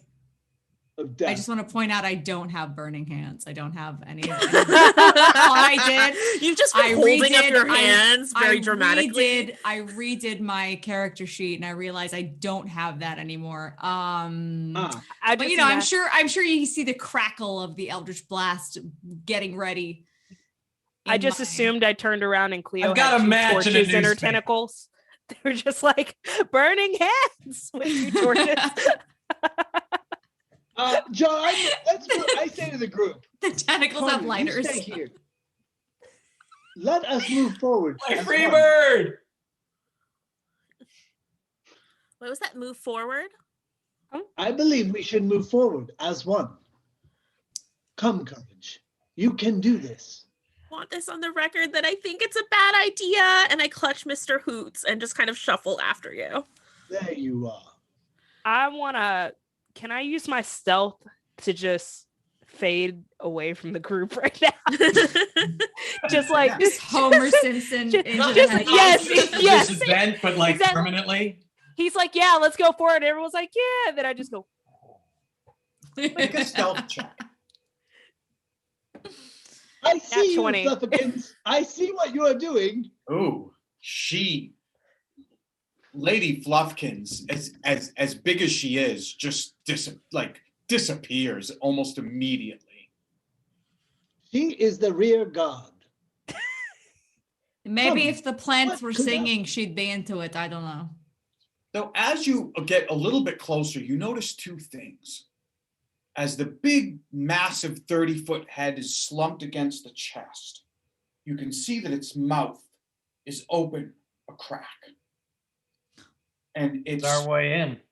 and also where the chest is showing, there seems to be some kind of a cavity with a big ballista in it, with a gate in front of it. All right. So there's a mouth and there's a gate. John, as we get closer to these weeds, I'll say, I think I should approach as to check it out. Is that all right? That ballista doesn't shoot you. I owe you a nickel. What's Do a I nickel? see? I'll check. I mean, do any movement or anything at the inside the ballista? No, everything's deadly still. Okay, there is no movement except for me, and I'll start to move forward to check out the plants. Okay, I'll bring up the rear. where do you want to go? I will move to within 10 feet of sort of the right near the mouth. I think the best way to get in is the mouth. Oh, before I leave, I'll say, do we go to the mouth or the chest? Which one is more appealing? To enter? Yes. The mouth, I think. Either. Come, courage. Summon all that you have. I'll make my way towards the mouth. Okay. And it's about 10 feet out from the purple weeds. I will give him a good once over to check. Okay. Yeah, I mean, you don't see anything, other than how unusual they are, you don't see anything else about these weeds that strikes you like they have some other purpose other than to be growing in a really disturbing way. Color, I should say. Oddly enough, I just don't trust it. Okay, I'm going to take my javelin that will come out and lock into my arm, and I'm going to fire it into the plants. Okay. Nothing happens. I will approach the plants. Pray for me. Oh yeah, I mean, if you're 10 feet from, you're in the plants now. The weeds are everywhere. Oh, okay. Oh, I was trying to stop before I got in them. They're fine. Nothing could possibly go wrong. I'm already in them. I do a backstory. Yeah. All right. I'll pick up my javelin and reload it. Okay. I'll start to head in as well, John. Yeah. Courage will stuff start to Mr. go Hoots through. in the front of her armor and then take out her two short swords and just like delicately put a foot into the weeds and kind of cringe and then do another step forward. Okay. Yeah. They do crunch and crackle a little more than they probably should if it was a living thing. But yes, not other than that, no ill effects. Okay. And you do, as you get a little closer, you do notice that the mouth is open about maybe like a 4-foot crack. Okay. Courage, now is your time to shine. Hey, what do you mean? Go inside. Check it You out. go inside. I mean, You I are do that. tiny and you are tiny and stealthy. I'm tiny and stealthy. Oh, okay. And she's gonna walk right up to the mouth of the Colossus and turn around just to make sure everyone still definitely wanted her to go in there. I'll wave. You can do it. She holds up a shaky thumbs up, pats Mr. Hoots in her front armor, and turns back and starts to climb in. Okay. Just going right in? Oh, she's a broke. She will investigate for like any sort of like trap sort of mechanisms. Oh, okay. Make a roll. Me and a 10. Is it an investigation or yeah. You can it's a thieves tool check. Oh, okay. Well then that would just be dexterity plus proficiency, which is 2. So 15 total. Got what you needed. You can tell that if you try to pass through this mouth, it will slam shut. Oh. Wow, Matt. No. Yes, my plan has been thwarted. I don't think that's a good idea. Like you see these wires here and they go over here and I think that they would like there's a 78% chance it'll chomp me in half. There's the door down there. I vote for the other door. You think that you might be able to disarm the mouth if you like stuck yourself in there and risked risk trying to get this thing disarmed? There's a possibility that I could disarm it. I feel like there is an 82% chance that I could disarm it, but I would be putting myself at a risk of at least 65%. The one. I will. Just Would I have to use like my thieves tools to try to disarm it? I am going to use my arcane trickster mage hand if I can to try to use the thieves tools. Oh, Nice. Make a roll. Make a Yay. thieves tool roll to see if you can disarm trap. Yay! That was +5 last time, I think. Yeah, so 21. You are doing so well. Your mage hands go in there with the tools and start to get to work. And you think that you've done something where you've disarmed it long enough for someone to slip through. Cool. For someone else to slip through, you'd have to make the roll again. Oh, okay. Okay. Someone's gonna have to slip through quickly if they want to get in. I think that the thieves' tools were happening like floating in the background with her mage hand the whole time she was doing like the 85% and 65%. And one moment, and I step through. And then I see the little mechanism. I'm like, oh no. And I'm standing there and I'm like, well, I could maybe do it again, but now I'm trapped here or it might chomp on me. I just explained the math already. I could try again if someone's wants to try to walk through and trust my thieves tools. I got Justice, could you show the battle map of the mouth level? Battle map. Did you say the word battle? What? That's the one with the big machine like pointing. Okay, everybody hold on. I'll do the thieves tools. I'll step back out. We'll leave. It'll be great. Oh gosh. Where is it? I can't see it. I'm pulling it up now. So you see this massive machinery in the mouth area, looks like some kind of a weapon. And then at the back of the head cavity, you see a door that's sort of hanging open. It looks like it's some sort of like iron ladder going up. Wow. That's cool. Did we make that? Pretty cool. A bunch of stuff in here. It's really, really spooky. I think, could someone else join me? Just get ready to step in really fast. I'm gonna try. I'm ready. Checking my decks real quick before I make that decision. Okay.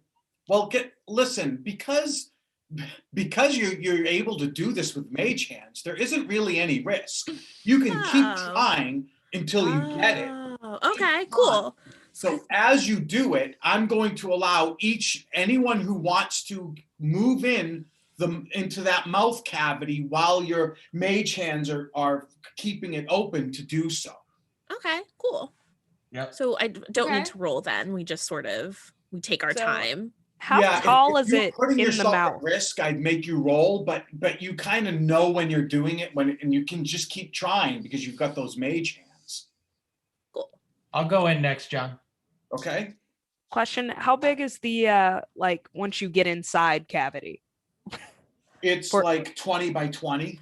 Oh, okay. So 7-foot tall person can fit in there. All right, just wanted to make sure. Cool. Yeah, the ceiling height isn't great, so you might need to like sort of slump down a little at your size, but you've got plenty of width. Cool. I'm going. I'll go in. Okay. Is there anyone not going in? No, I'll go in after Lady Fluffkins. Yeah, we'll all go in.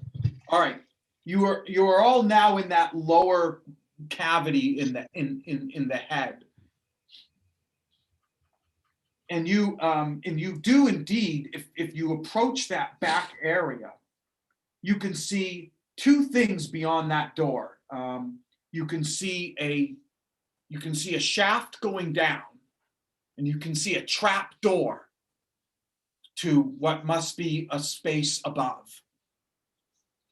John, can I look around for tracks? Has anything been in here for a while? Make a survival check. Ooh, 18 plus 2, 16 plus 2.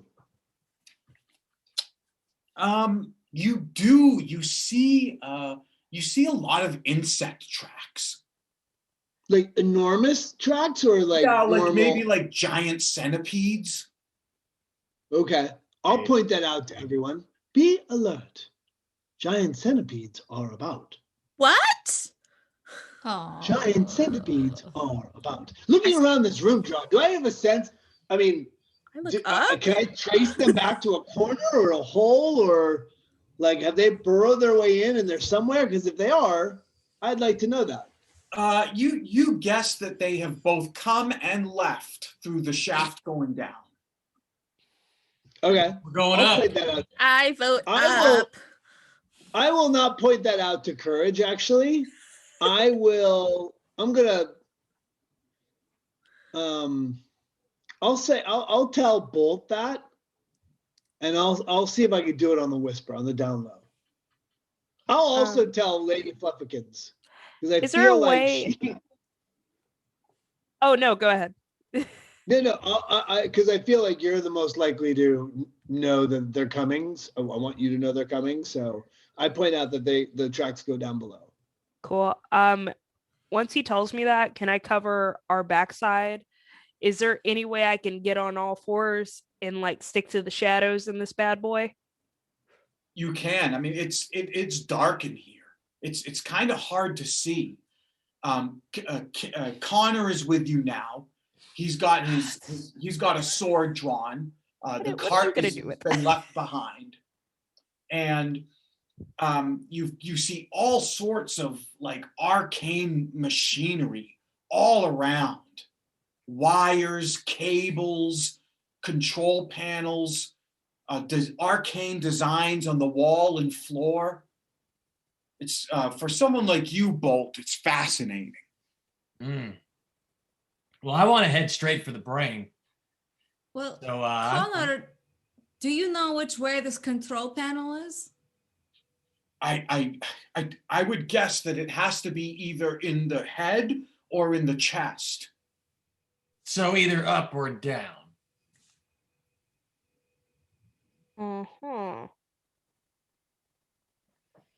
We could head down. I don't see any reason why not.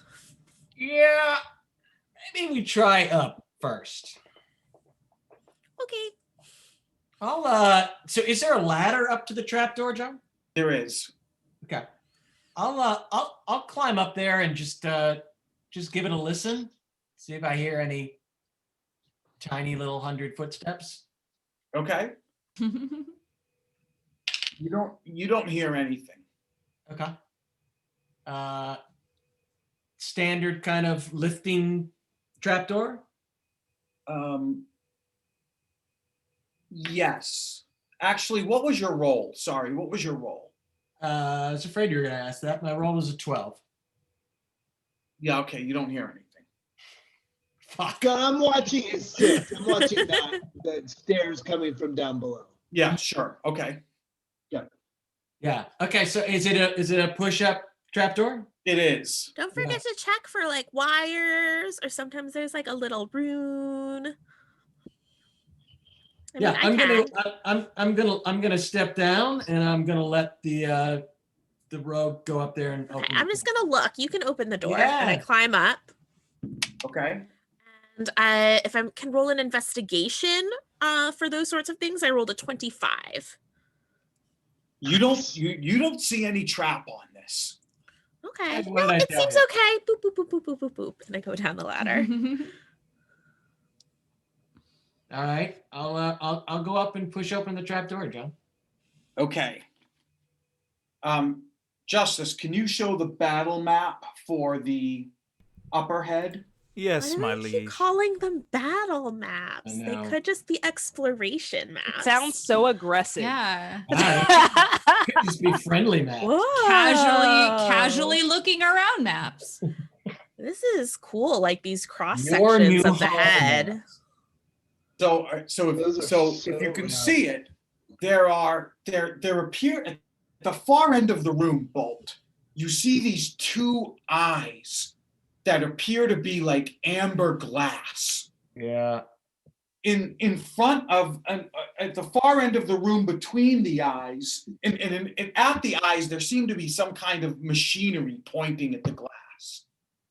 Between the eyes there's some sort of a chair, and there appears to be, it's kind of half turned, so you're looking at it from behind but a little bit turned, and in the chair you see a dead body. And on the dead body, there's like a helmet with dragon shards sticking out of it, and cables all spread out and going up into the walls and ceiling of the room. There's also arcane machinery in other parts of the room, including like an oval piece of machinery, sort of 5 feet from you in front of you.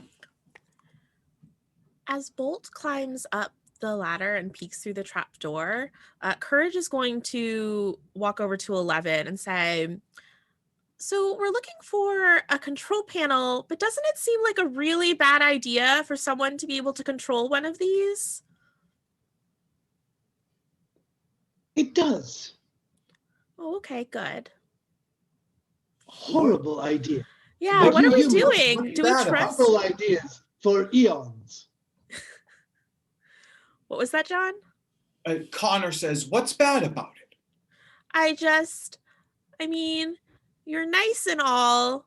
The lunch was good, but I don't know you. Like, I don't let you control a Colossus know you. Well, This thing wasn't designed to shake people's hands. This is a machine of war.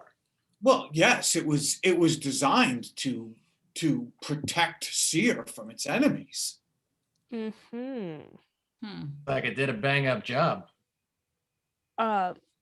Question. What are you gonna do with it? I want to remove the docent network and take it with me For study. what type of study? Does it matter? Yep, Hey, sure inside does. check. Sort of, yeah. Well, I've hired you as members of the Finders Guild to find this. I haven't we- hired. And we found it. Yeah. Yes, I haven't hired you to decide what to do with it. Uh-huh. Yes, you're absolutely right. That's up to us. So I'm just asking questions because I am all about the moaning flowers and the hairy trees and even those undead kids that I was related to.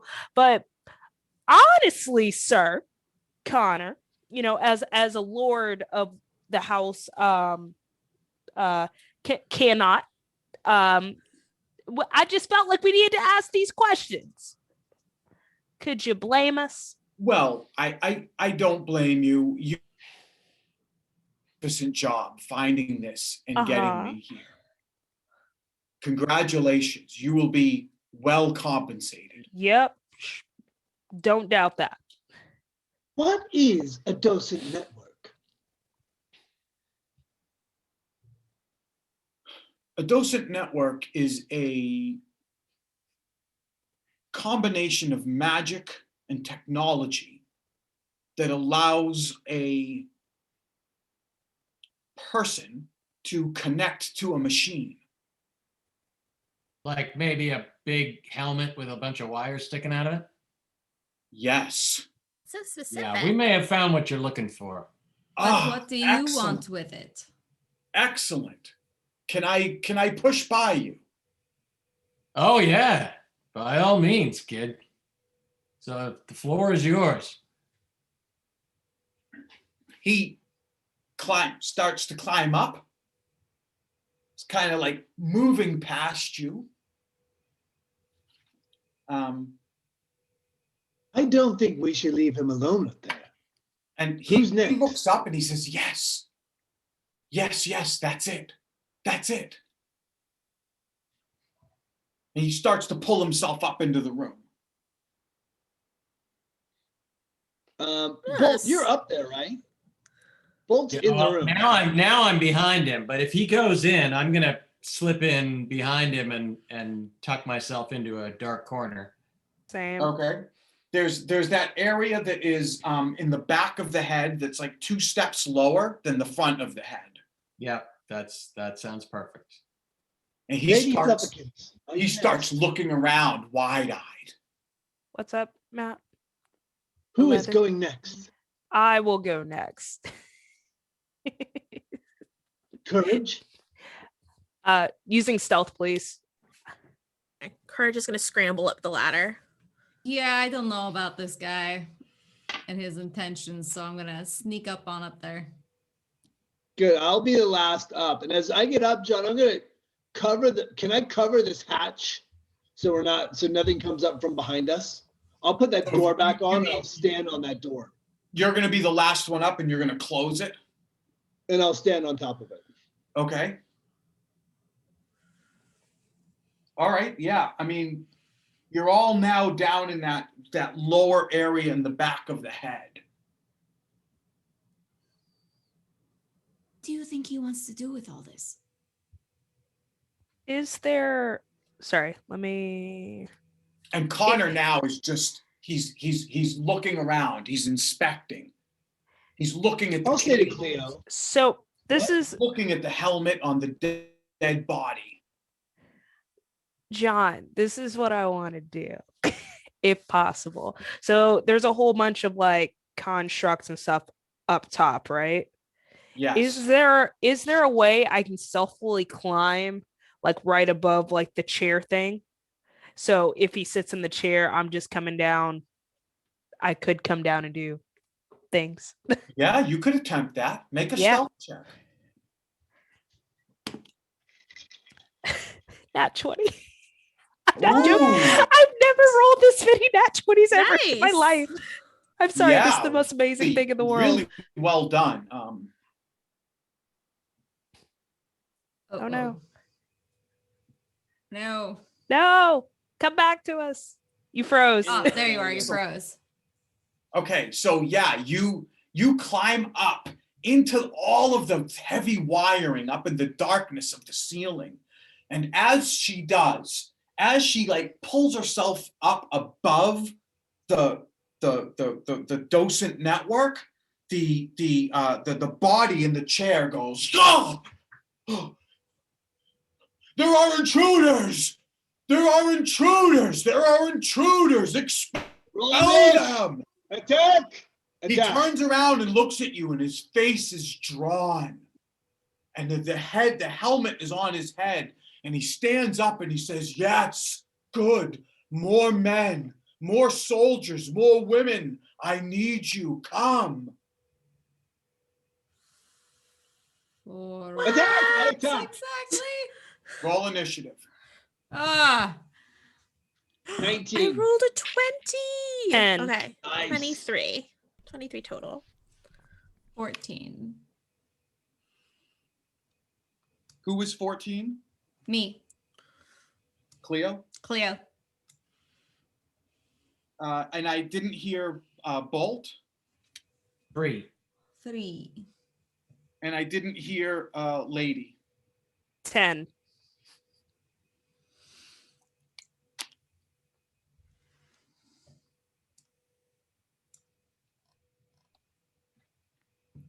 Okay. Courage. I can't believe I'm about to say this, but as that happens, you suddenly get a bad feeling about this room. Yeah. Like Like I know I didn't need to say that, but even more than usual. What else is new? Even more than usual, there's something now about the room itself that like makes the hairs on the back of your neck stand up on end. What do you want to do? Courage is going to express this to everybody that she has a bad feeling about this, and then she's going to, I guess, kind of not really knowing why she's doing this, run over and with her swords out, standing next to that screaming person with the helmet, and just kind of look at the helmet. She's like, should I try? She's like kind of holding her swords. We're trying to take it. Should I take it off, or what should I do? And I'm going to ready an action that if one of my allies comes over and attacks the person in the chair, that I will do the same. Oh, very good. Okay. So you're standing, you've moved up and you're ready to go. Yeah. 11, you're up. Yeah, it's time to go to action. I, as a bonus action, cast Mark, Hunter's Mark. And I jump, I use my jump ability to jump into combat as I'm going through the air. As you try to cast, make a wisdom saving throw. Oh no. I don't make it. You don't make it? No, not even close. You try to cast, and for whatever reason, your powers, nothing happens. Oh no. My magic has no effect. And I jump into battle. I don't use my ring. But I take a big jump into battle and I attack with my whirling flails. As you do, you get this sense of like dread and foreboding. Make a con save. I am a construct. I have no fear. Oh, I think I get advantage against fear. Hold on a sec. Go on to somebody else. But does that trigger my my ready action? Yeah. Okay. I will also go to attack. Make a con save. Yeah. Is this a fear save of some sort, or that would usually be wisdom? Yes. Oh, it is? Okay, then I roll with advantage, which is much better. That's an 18 on the die plus 3, so 21. Okay, you make it. Oh, Mr. Hoots, thank you. And she stops debating what she's going to do, seeing 11 jumping into action, knowing Mr. Hoots is with her, and she's going to use her action to attack with her short sword. A 14 plus 5, a 19. Yes. Oh, yay. And now that 11 is there, she gets her sneak attack. So that's 10 plus 3, 13 points of piercing damage, magical piercing damage. Oh, you cut into him. The oppression of the room starts to get to you, but then you feel Mr. Hoots close to you, and Mr. Hoots dispels it, and you rip into this thing. Ah! Is this what we're doing, guys? We're stabbing this guy? Did I do it right? Oh, God. You have done marvelous. And it's a mutiny. It's a mutiny. Joe, I have no advantage, but I did roll a 15 for my con save. Okay, then you can roll the hit. Nice. This is gonna be 2 hits, John. Watch this. 20, 30, 20, and 11. The first one hits. Nice. Take 9 damage. Oh, and he's under his max hit point, so I get to roll a D8. Nice. Oh, full damage. 8. Nice. So 17 damage. Ooh. Okay. Brutal. Yeah, you do. You rip into him. Here. Very Courage good. together. Who's next up? That's Cleo. I am going to attack him with a witch bolt. Ooh. So that is 18 to hit. Hits. So I'll like bring my hand out and a crack of lightning comes out through and deals 10 points of lightning damage. Okay. And as a bonus action, those tentacles reappear. And how far away is he? If you haven't moved up, he's probably you're probably 15 feet from him. Okay. Well, can I move up as to 10 feet? Sure. And for my bonus action, I'll smack him with the tentacle. Okay. And that's 23 points. Hits. To hit. And that's 9 points of cold damage. Cold? Yes. Ooh. Okay. Oof. Okay, so he's in this little control panel area. With the three of you surrounding him, there is no 5-foot square on the floor that anyone else could get up to him. Just so you know. Okay. Okay. He's up. He says, "You'll pay for this mutiny." His skin drawn against his skull, his eyes burning with anger. He draws 2 blades and cuts out at his opponents. Let's see. All 3 of you hit him. So he attacks 11 and courage. 11, he gets a 19 on you. Hits. And courage, ooh, a 23. That loops back around and misses, actually. No, that hits me. Yeah, actually, now that he's leapt into battle, that's great. Justice, if you could show the art that we have, that would be great. I feel like this art is going to justify my decision. Whoa. Whoa, creepy. That is insane. That is cool. No, I do not like how agile they look. Yeah. Wow. All right. Did we do that art, John? Yeah. Nice. 11, take 5 slashing Uh-huh. and make a con save. Again? Always with the con saves. All right.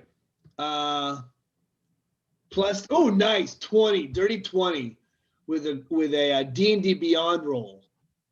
Okay. Courage, take 8 slashing and make a con save. Okay. Is this a fear effect? No. Okay, so just 1 die. Oh, 20. 23. Wow, you both make it as his arcane blades slash out at you. I'll say, I'll cry out, "Be careful! This one is magical!" He tore Hoot's stuffing! I'm like staring at my arm and like, no! You monster! God, mister! Lady Fluffkins, How dare you? are up. So question. The helmet's on his head and all the cords are leading up to where I'm at, correct? Correct. I would like to start cutting all these cords that are leading to the helmet. Okay. And I'm assuming all this oil and muck and stuff from all the cords is getting on me, which is going to start showing all my tattoos everywhere because my fur is going to get matted. And as a bonus action after I do that, I'm going to enter a rage. Nice. Okay. Nice. Yes. Give me a roll to hit on the cables. That's just a normal attack. 16. Hits. Cool. Roll your damage. I'll just roll. No. 3, 4, 7 plus 5, 12 points damage. As she starts slicing through some of the cables that are down on this creature's head, Connor screams a blood-curdling scream. "No! Whatever you do, don't do that!" Oh, then I will not move. I will stay up here. Okay, Bolt, you're up. Do I think I'd be able to shoot a force ballista into this madness? At disadvantage. Yeah, all right.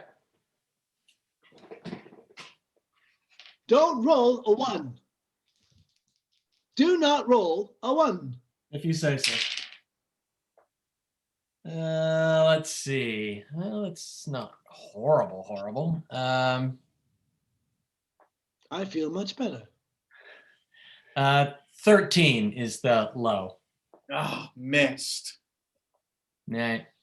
Missed. There's a lot What going is it? on. There's What's people it? battling? You think you can take a shot, and it just doesn't get through. What's a force ballista?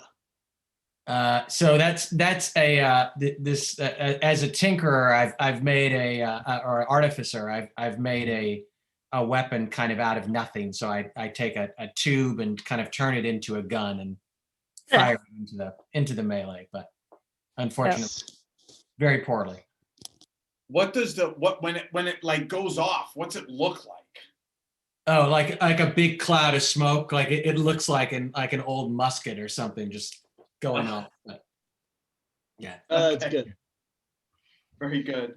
All bang, no Courage, buck. you're up. Ooh, courage, just for flavor. I don't know if this actually gives me any abilities that are helpful. I'm gonna shift. So she already has little cat ears, so she's just like, oh, so mad because of Mr. Hoots, and little whiskers just pop out of her face. I get 5 temporary hit points. Boop. And then she's gonna take her short swords and like swoosh them at the creature. All right, it's top of the round, so it's your next round. So I need you to make that fear save again. Oh, this even with advantage, that might not be enough. It was a con save, you said, for the fear save? Yeah, it's a con save. Yeah. 11. Oh, you make Mr. Hoots is broken. You do not make it. What happens? So what happens is I need you when you make until your next round, you're going to make any attacks and saving throws and skill checks at disadvantage. Okay, so I'll roll with disadvantage to attack.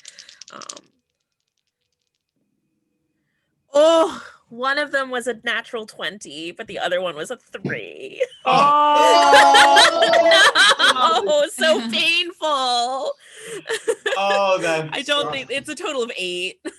Oh, you missed something about this room. She's like, oh, they're itchy, the whiskers. Takes the edge off of your strike. I'm just not the same without Mr. Hoots. 11, you're up. I roll my con save. Yep. I get a 9. I fail. Same effect. So two attacks at disadvantage. I miss. One is a natural. My first was a natural 1. Okay. Nothing happens. Second one is a 5. I miss. Ah! He starts to chortle and out of fear and complete angst. Courage, I know what you are feeling now. I know what you feel like all the time. This is horrible. Cleo, you're up. So Witch Bolt lasts, is a concentration spell and lasts for a minute, so I can just deal some more damage because that thing's still activated. Oh, great. Make a con save just in case something happens. But yeah, you're right. For this, because you've already attached, you don't have to roll to hit again. So that's great. Oh, nice. Okay, so let me make a con save. And that is 18 plus, that's a 19. Nice. Okay, so you don't need to worry about saves or anything at disadvantage. Do your damage. I rolled full damage. That's 12. Hey. 12. Oh, 2d12. Oh, 2d12. Oh, wait, no. Hold on. That was, let me roll the other one. Okay, so that's the other one was not so high. It's 14 total. No, 14. above average. But the bonus action Oh, is still there. As I try to, can I try to knock the helmet off with one of the tentacles? You sure can. Okay. So let me roll to hit that. Do a roll at disadvantage. Okay. And if you succeed, you will be successful. Ooh. Okay. So I rolled so on the die, the first one was a 17 on the die. The second one was a nat 20 on the die. Oh. Oh! So that's a 25. You do. Oh, a disadvantage though, but disadvantage. Yeah, Got it. Still- 17, 18, still 19, 20, pretty- 20. still- Still 22. Still so Yeah, good. Still, Yeah. still successful. Your tentacle comes out and knocks that thing off of his head. That is how you bitch slap. And now it's dangling from the ceiling by half of its cables because Lady Fluffkin's already cut through half of them. Okay, and that's 5 points of cold damage on the knocking off the helmet. Okay. Got it. All right. Wow. Nice work. Next up is the creature. So the creature sort of looks up for a second and decides to strike out again. I'll send you all to the stockade.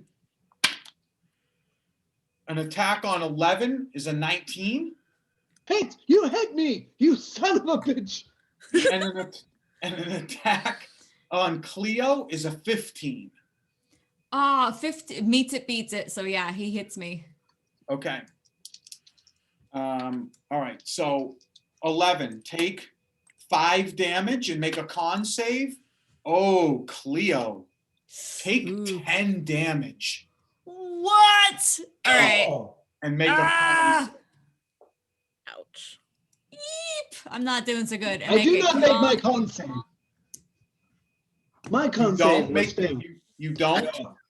No. Take another roll- 5 necrotic. Oh. I draw. No. Oh, you draw? I didn't heal. Well, look. I took 11 lightning early, and I never healed it after hours of traveling.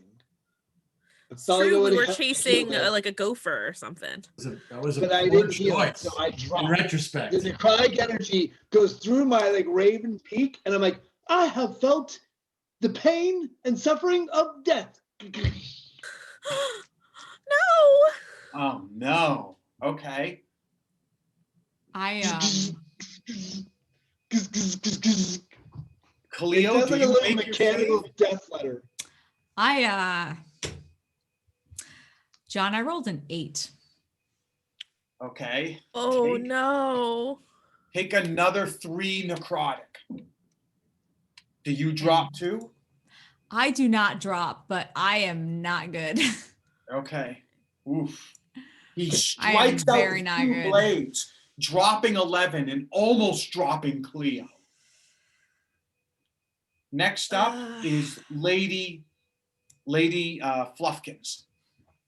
Damn right. We're gonna cut the rest of these cords. Okay. That will be a 24 to hit. Ooh, hits. Do your damage. Max damage, so 8 plus 5. Connor is pleading, no, please. And you rip through them.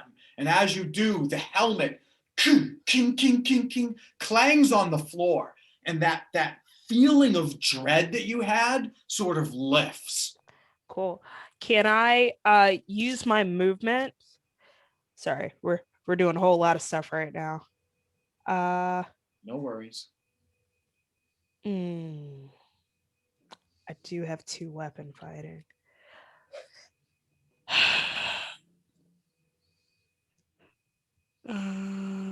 Sorry, decisions are gonna be made right now.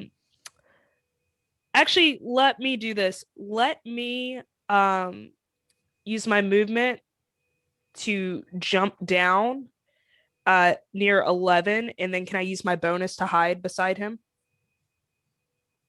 If you have some ability that allows you to do stealth on a bonus, I know some. I have a cunning action. Okay, yeah, go ahead. Sweet. 19 total. Okay. So you drop down. You're pretty close to him. You're not sure if he's going to spot you or not. But you think you dropped down pretty quietly on the other side of his control panel near 11. Sweet. And that's the end of my turn. Okay, Bolt, you see that happen. Yeah. So at least there's an opening now. Yeah. Yes, there's a big opening where 11 was. Yeah. Okay. So I'm gonna try this again with a little more space. So I'm not at disadvantage now. Yes, that's right. Okay. So that's a 17, 18, 19. Hits. All right.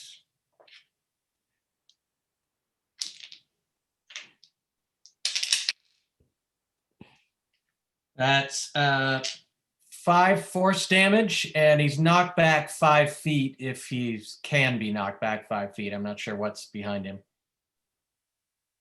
Okay. So he gets knocked back. Wow. So he can be knocked back, but what's behind him is like a control desk filled with all ancient like tools. So you blast him and he hits that. He gets knocked back up and onto the desk, like in a prone position. All right. You've knocked him prone. So anyone who's attacking, within 5 feet is going to get advantage. There you go. Nice. Courage, you're up.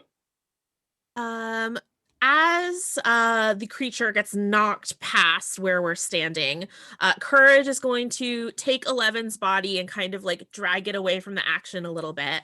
And then take Mr. Hoots and kind of put it underneath 11's arm so he can have Mr. Hoots. And then 11 has a healing potion on him. So I would like to use my action to interact with that object to feed him a healing potion. If I can. So it's 2d4 plus 2, 7 plus 2, 9 points of healing to 11. And then I guess as my bonus action, I think then Courage is going to like slide behind a chair and hide just in case there's another round to go. Okay. Oh, and I guess I roll a stealth thing. Oh, super bad. A 10 total.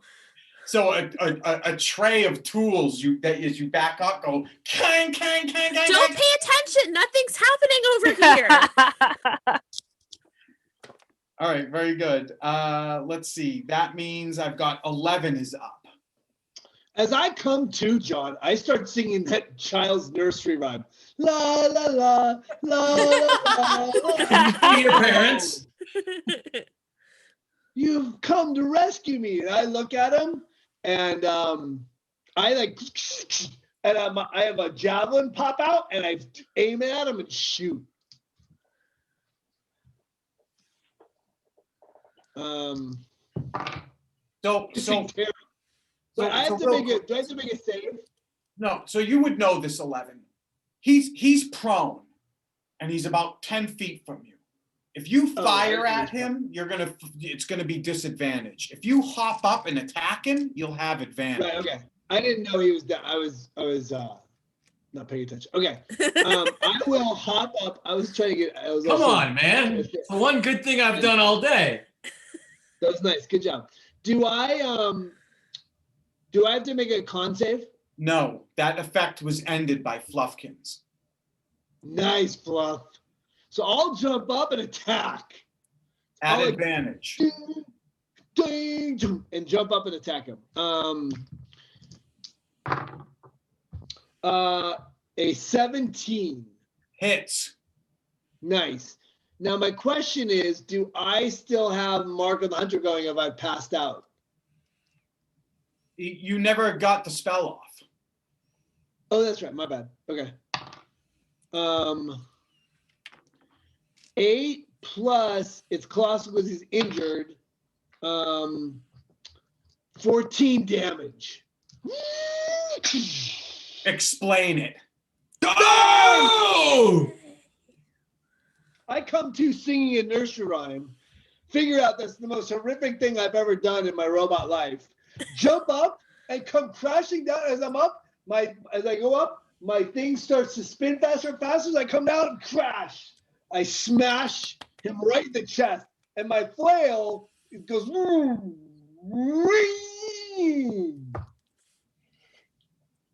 That was so exciting for me.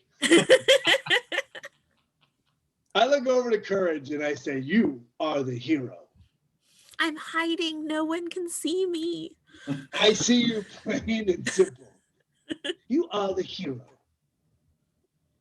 The captain's undead body lies motionless on the control panel. Nice. How's our new friend taking all this? Are we out of initiative? He's distraught. He is on his knees holding that helmet, looking up at looking at the cables. But as he does, he takes the helmet itself and starts wrapping the cables up and putting it into a pouch. Question, because I'm hopefully still hiding. If he puts that into a pouch, can I slide a hand that away from him, like, and change it with something else, like the head of the undead captain? There's certainly tools and stuff all over the place. That is way less gory than I want to do. Away, you want to quickly do a swap out? Yeah. Give me a sleight of hand roll. Just gonna Indiana Jones it. Just 19. You think you successfully pull it off. He puts it in and you quickly do a switch, and right as you do, he pulls tight on his pouch and stands up and says, "Well done, heroes. Well done. You deserve all that you will be paid." Yep. having 2 hit points left, I get up from spewing chunks on the ground. What? Yeah. Happy to help. I'll give Cleo my healing potion if just in case something else wicked is going to happen again. Okay. On the rocks. Neat. Is anyone else in need of healing? Courage. How many points is that potion? I don't know. What is a standard? It's 2d4 plus 2. Yeah, 2d4 plus 2. John, at this point in time, can I start dismembering the captain? Just to make sure he's not going to come back. Sure. Yeah, just very gory, hack and slashy. Just, I could make this a lot quicker, but I'm taking my time. I'm having fun with it. Yeah, and you know, it's kind of surprisingly ungory because he's so dry and brittle that it's almost like chopping. Ooh, can I start like popping ribs like wishbones? Like just like Absolutely. Just Are we okay with this, everybody? I'm just like pointing at what's happening. He seems to have like a military captain's uniform on that has been rotting and decaying. Are there any house sigils on that? There is. There are House Cannith sigils on it. Oh, this son of a biscuit. You know what? I'm gonna keep this to myself for right now. I'm gonna let the group know, like, a little later what transpired here because I have the helmet. But yeah, that's fine. I'm probably gonna just part out the helmet too while I'm cracking ribs because I'm assuming it's so gross no one wants to look at this as this bugbear with glowing tattoos all over her now because I'm covered in oil and stuff. It's just like dismembering a body. Yeah, you know, nothing crazy. Well, look, Connor is ready to leave this area, and if you all are ready too, I think we can call this adventure a night. Yay! Well done, everybody. Well done. Well We done. did it. Well done, everybody. Really well played. You all did great. You're going to get 4,000 points to each of you. Congratulations. Woo.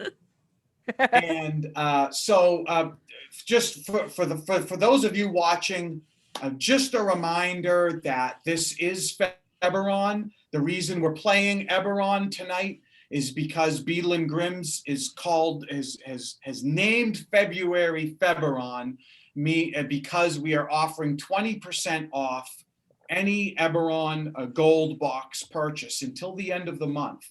So if this world seemed interesting to you, if this campaign sparked your interest, check that out on our webpage.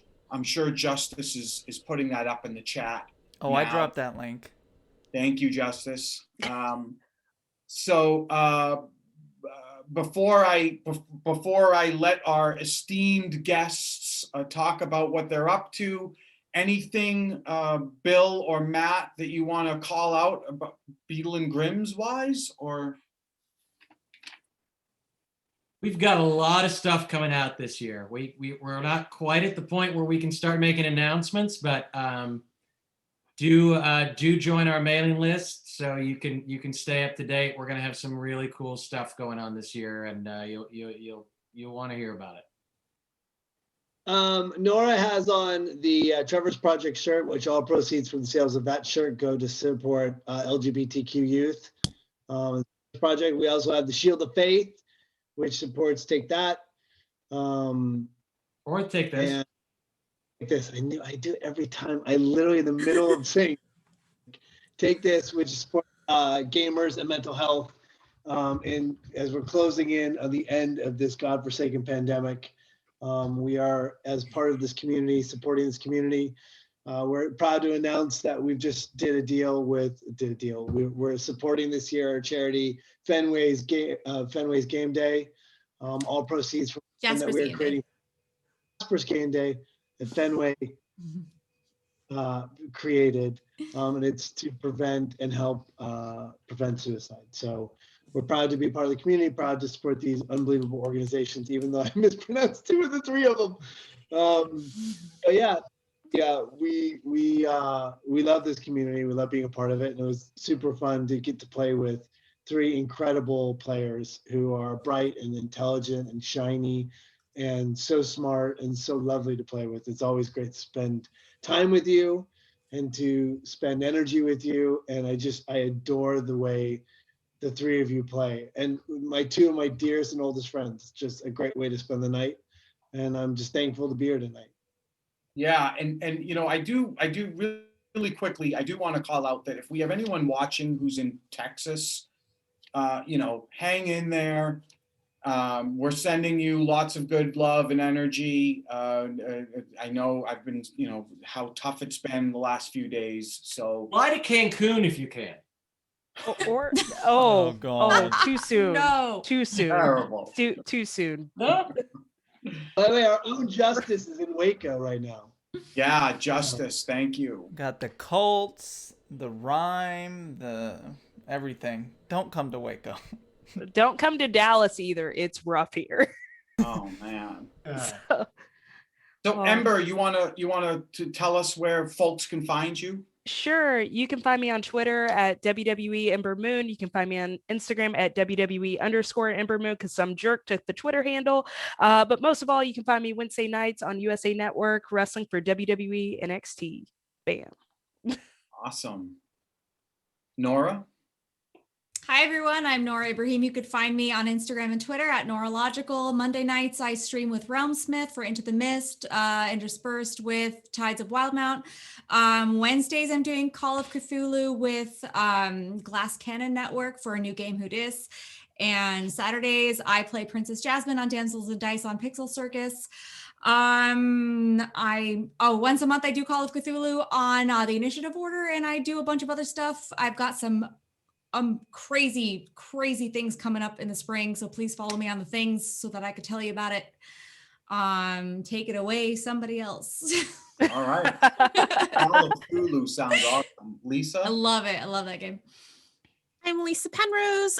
You can find me at Lisa Penrose on Twitter, Twitch, Instagram, YouTube, all of the places.